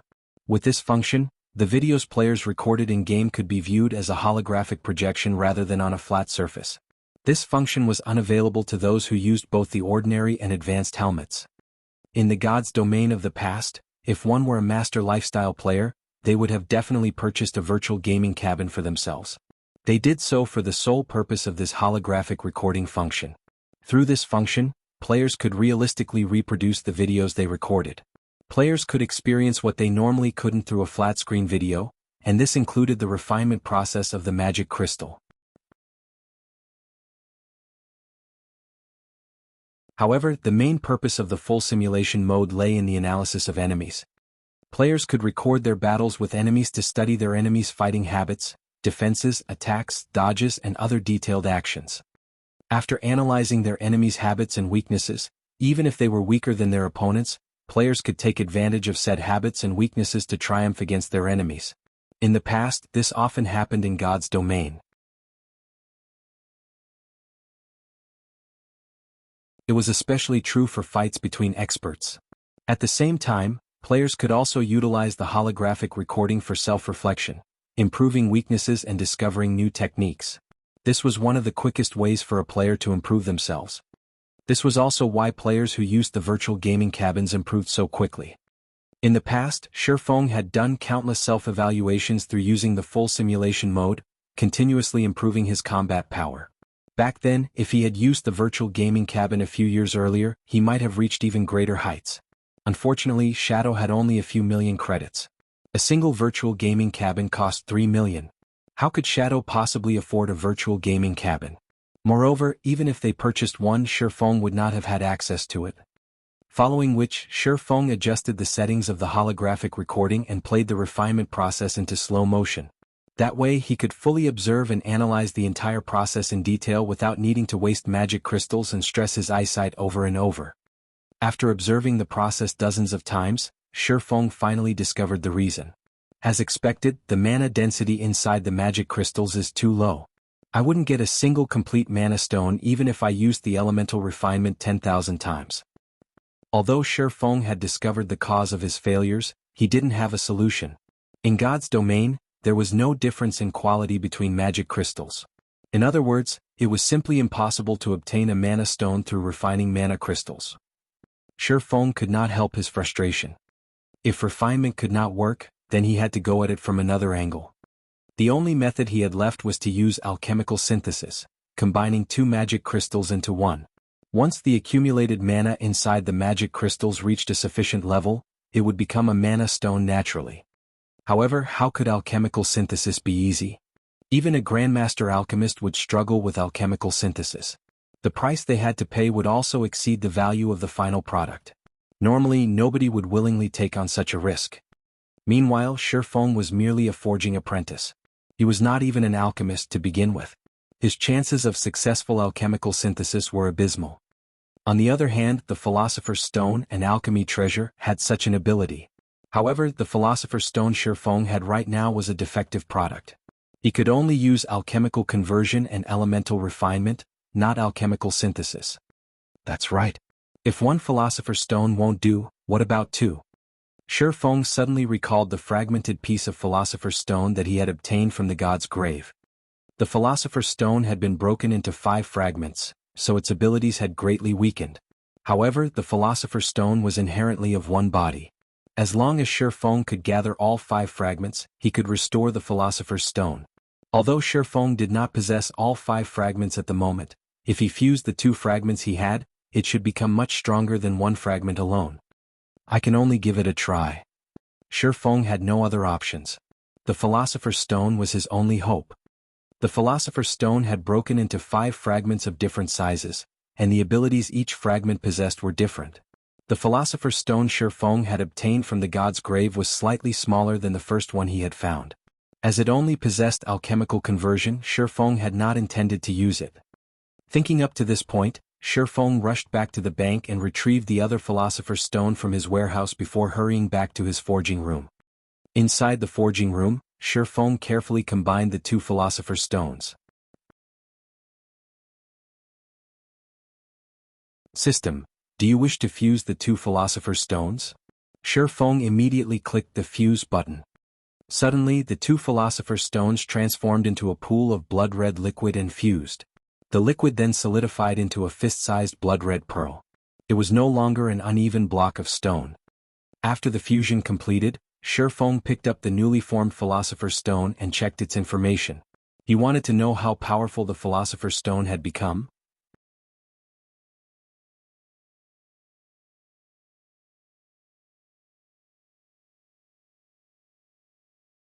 Chapter 374, Results Beyond Imagination. Good. Shifeng sighed in relief when he read the information displayed. Philosopher's Stone, 36% completed. Epic rank special item, dropped upon death. A sacred item for alchemy, the Philosopher's Stone can be used to turn stone into gold, revive the dead and more.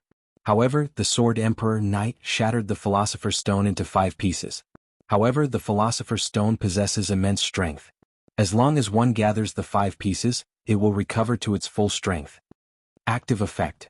Due to being damaged, the Philosopher's Stone possesses less than 1/7 of its original strength. It can only be used for alchemical conversion, elemental refinement, alchemical synthesis, and elemental strengthening.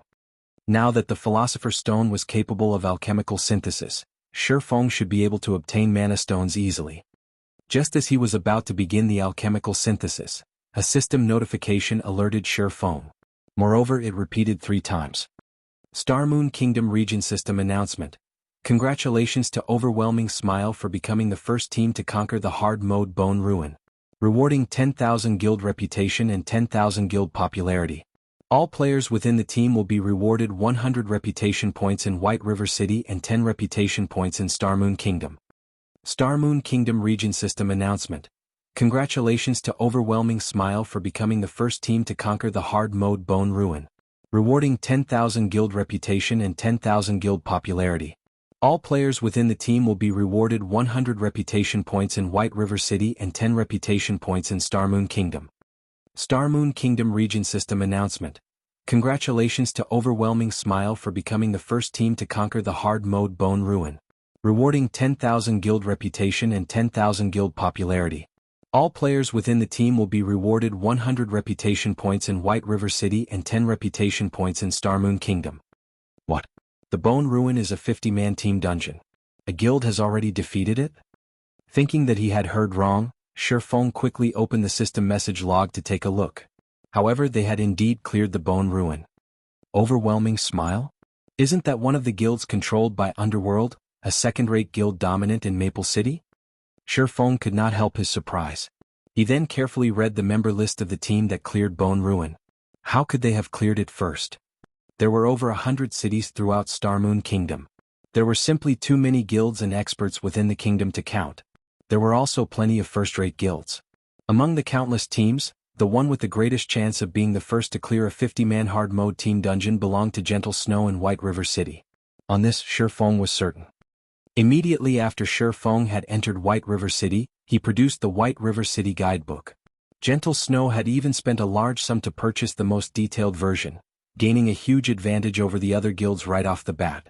Moreover, to secure the first clear of the 3 great dungeons, Gentle Snow had assembled many of Ouroboros experts in White River City. She even purchased multiple fine gold-ranked arclight shields and a large stock of basic mana armor kits from Shifeng. Not even the core team of the most powerful first-rate guilds in Starmoon Kingdom could compete with Gentle Snow's team in terms of personnel or equipment.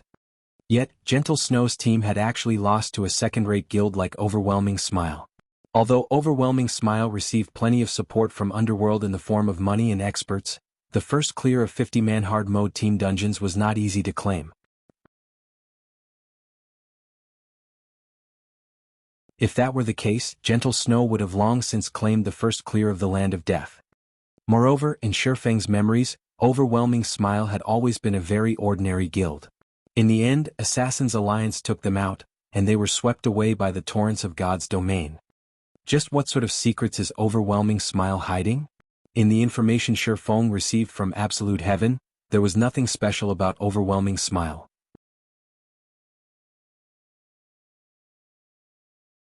Despite Underworld going all out with its support, even sending 50 Underworld guards to help the guild, Shifeng did not believe for a second that Overwhelming Smile could take the lead in claiming the first clear of a 50-man team dungeon.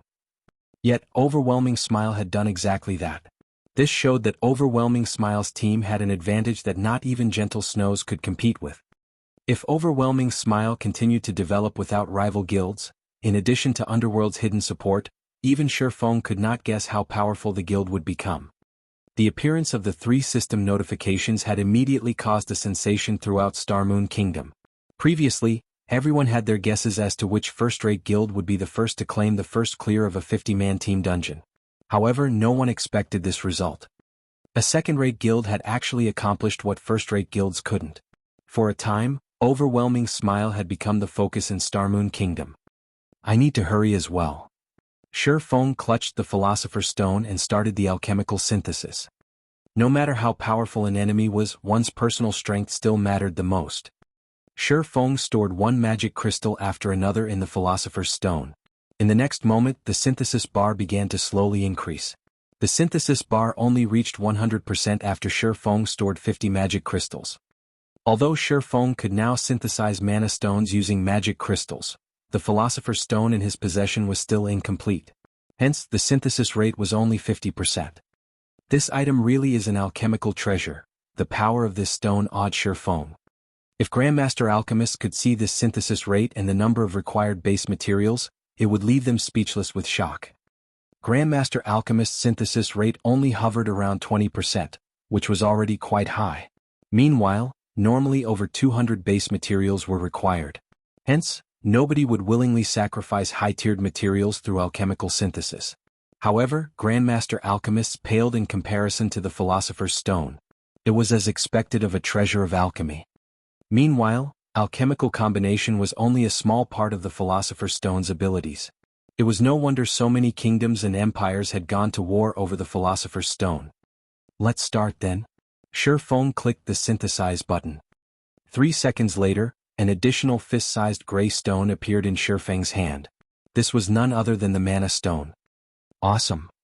After successfully synthesizing a Mana Stone, Shi Feng quickly added more magic crystals into the Philosopher's Stone, starting the second round of alchemical synthesis. At the same time, Shi Feng had also contacted Melancholic Smile and instructed her to purchase a large stock of magic crystals immediately. With the stockpile Zero Wing possessed, he wouldn't have enough to synthesize 21 Mana Stones. Even if the synthesis rate was 100%, he would need 1,050 magic crystals for 21 Mana Stones. With only a 50% rate, he would need at least 2,100 magic crystals. Shi Feng had previously used quite a lot of magic crystals, and he only had 508 remaining. By Shi Feng's estimation, he would need at least 2,000 more magic crystals. Guild leader, please tell me you're joking. You want to purchase 2,000 magic crystals? The current market value for them is 8 silver coins each, 160 gold for 2,000 pieces. Moreover, this is the best and lowest cost. If we buy them in bulk, the prices in White River City will soar. When that happens, we'll need to pay at least double or triple the current price. Making a rough estimate, we'll need to spend at least 300 gold to get 2,000 magic crystals.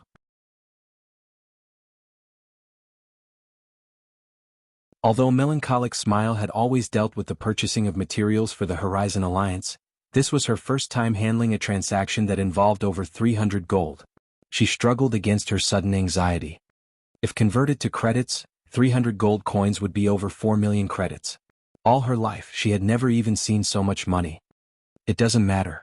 Just get it done quickly. Shi Feng couldn't care less about the potential consequences. His class change quest took priority. Even if he had to spend 1,000 gold to purchase the 2,000 magic crystals, he would not hesitate. By the time Melancholic Smile's group of 3 could mass-produce the basic strengthened armor kits, it would only be a short time before he earned the money back. After half an hour passed, Melancholic Smile delivered 2,000 magic crystals to Shi Feng. She had experienced the pleasure of being a wealthy tycoon. Meanwhile, during this period, Shi Feng had also kept himself busy. After using 500 magic crystals, he had an additional 6 mana stones. In addition, he had also produced some basic mana armor kits for his guild, as well as slightly raising his own forging proficiency. Hopefully my luck won't be too bad. Shi Feng took the 2,000 magic crystals and started the alchemical synthesis once more. He used 100 pieces. 200 pieces. The new stock of magic crystals continuously diminished. After using 1,650 magic crystals, Shi Feng had finally managed to collect 21 mana stones. You're tuning in to the Han Li's Wuxia Adventures YouTube channel. We're so grateful for your support, and don't forget to subscribe to join us on this incredible journey through captivating stories. Your generosity through donations truly makes a world of difference, as it's the primary source of revenue that allows me to expand and enhance this channel for you. Thank you from the bottom of my heart for being a part of this adventure.